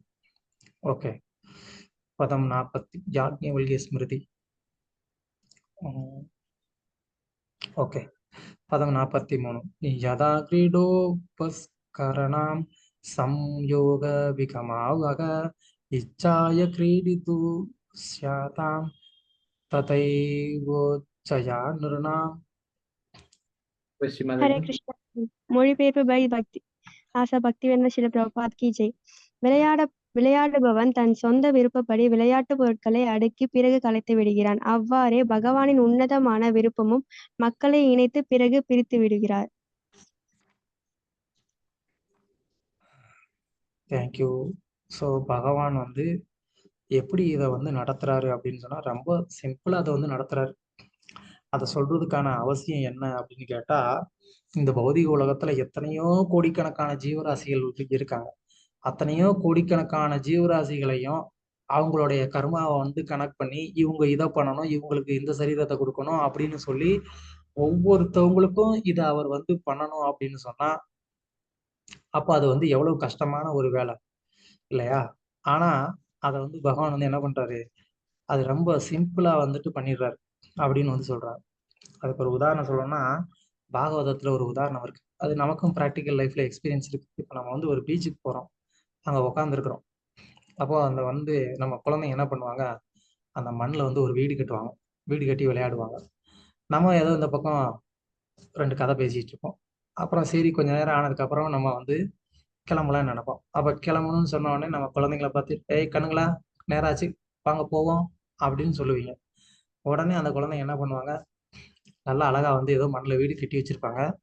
என்ன பண்ணுவாங்க, அதுல வந்து அப்படி ஜம்ப் பண்ணி ஜங்குன்னு குதிச்சு அதை அப்படியே வந்து இடிச்சுட்டு இந்த வந்துட்டோமா அப்படின்னு சொல்லிட்டு அப்படியே ஓடி வந்துருவாங்க. ஸோ அந்த வீடை கெட்டும் போதும் அந்த குழந்தைங்களுக்கு அதுல ஒரு விதமான கஷ்டமும் கிடையாது. ரொம்ப ஜாலியா ஹாப்பியா அதை பண்ணாங்க.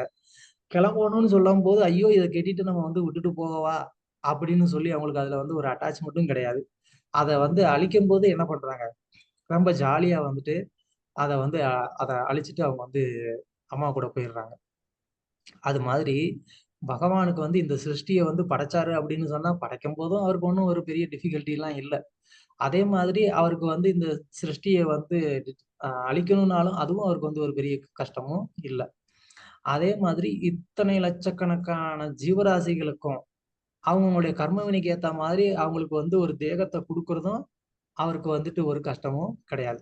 அதுல ஒருத்தவங்களுக்கும் அவங்க கர்ம வினைக்கு ஏற்ற மாதிரி ஒரு குறிப்பிட்ட ஒரு சூழ்நிலை, ஃபேமிலி, லாங்குவேஜ், நாடு எல்லாத்தையுமே வந்து மேட்ச் பண்ணணும். அவரு ஏகப்பட்ட கிரிட்டிக்கலான ஒரு வேலை அது. ஆனா அதை வந்து ரொம்ப ரொம்ப கேஷுவலா வந்துட்டு பகவான் பண்றாரு. அதை கூட அவர் நேரடியா பண்ணல, தன்னுடைய ஒரு பிரதிநிதியே அதை வந்து ரொம்ப சிம்பிளா பண்ணிட்டு போயிட்டு இருக்கிறாரு. அப்படின்னா பகவானே இன்வால்வ் ஆனாருன்னா எப்படி இருக்கும்? அவருக்கு வந்துட்டு அது ஒரு பெரிய வேலையே இல்லை. ஓகே ஓகே 7:30 ஆயிடுச்சா? I am not able to finish. என்ன பண்ணலாம், இன்னும் வந்து மொத்தம் 60 ஸ்லோகம் இருக்கு. பிரபு ஸ்லோகம் மொழிபெயர்ப்பு மட்டும் கடகடன்னு கொஞ்சம் பண்ணிடலாம். ஸ்லோகம் மொழிபெயர்ப்பு மட்டுமா? அதை நீங்களே படிச்சிடலாமே. பிரபு நாளைக்கு கண்டினியூ பண்ணலாங்க பிரபு. நாளைக்கு ஒரு நாள் ஃபுல்லா தேவைப்படும். நாளைக்கு வந்து மணிமூந்தா பிரபுடைய கிளாஸ் ஆரம்பிக்குது. பிரபு ஷார்ட்டா மட்டும் சொல்லிடுங்க பிரபு, மீதி என்ன வரும் சொல்லிட்டு.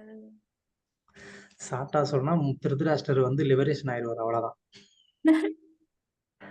அவர் வந்து மூடு மட்டும் சொல்லுங்களேன் பிரபு. பொருள் உரையில வரும்ல மூடு மிஷன் இம்பார்ட்டன்ஸ், அந்த பாயிண்ட்ஸ் அந்த மாதிரி சொன்னா கூட கவர் பண்ணலாம் பிரபு.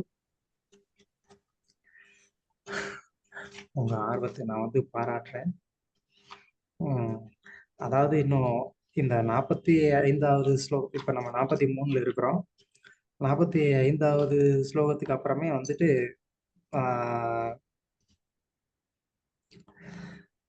நாரதர் வந்து திருதராஷ்டர் எப்படி வந்து அந்த யோக நிலையில அவர் வந்து ஒரு பக்குவ நிலையை வந்து அடைந்து அதன் மூலமா அந்த யோக பலத்தினால அவர் தன்னுடைய உடல்ல இருக்கக்கூடிய அந்த பஞ்ச பூதங்களையும் பௌதிக இயற்கையில் இருக்கக்கூடிய அந்த மொத்த ஜடசக்தியில வந்து அவர் அதை வந்து இணைச்சு தன்னுடைய உடலுக்குள்ளேயே வந்துட்டு ஒரு அந்த யோகா அக்னியை வந்து ஏற்படுத்தி, எல்லாருடைய உடல்லையும் அக்னி இருக்கு. அந்த அக்னிக்கு பேர் வந்து என்னது, நமக்கு ஜீரண சக்திக்குன்னு ஒரு அக்னி இருக்கே, அந்த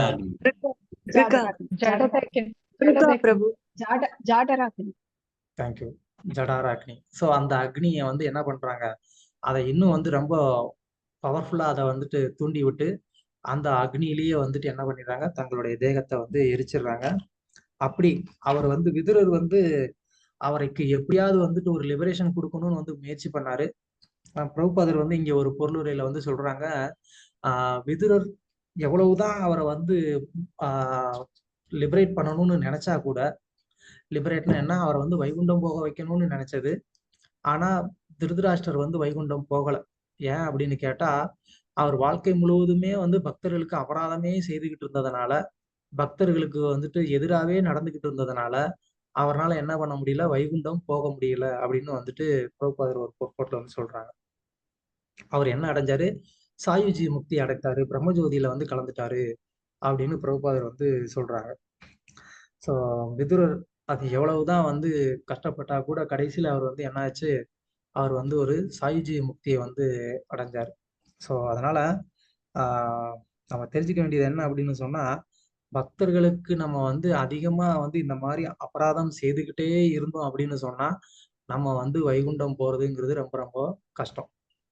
பிரபுபாதரே வந்து ஒரு இடத்துல வந்து சொல்லுவாங்க, நம்மளுடைய இஸ்கான் டிவோட்டிஸ் பார்த்தீங்கன்னா maximum 50% of the devotees are qualified to go only Vaikuntha. அவங்கெல்லாம் வந்துட்டு வைகுண்டத்துக்கு போற அளவுக்கு தான் வந்துட்டு குவாலிஃபைடா இருக்கிறாங்க. கோலோகம் போகணுங்கிறது இன்னும் அது வந்து ஹைலி, அது வந்து ஒரு உயர்ந்த ஒரு நிலைமை.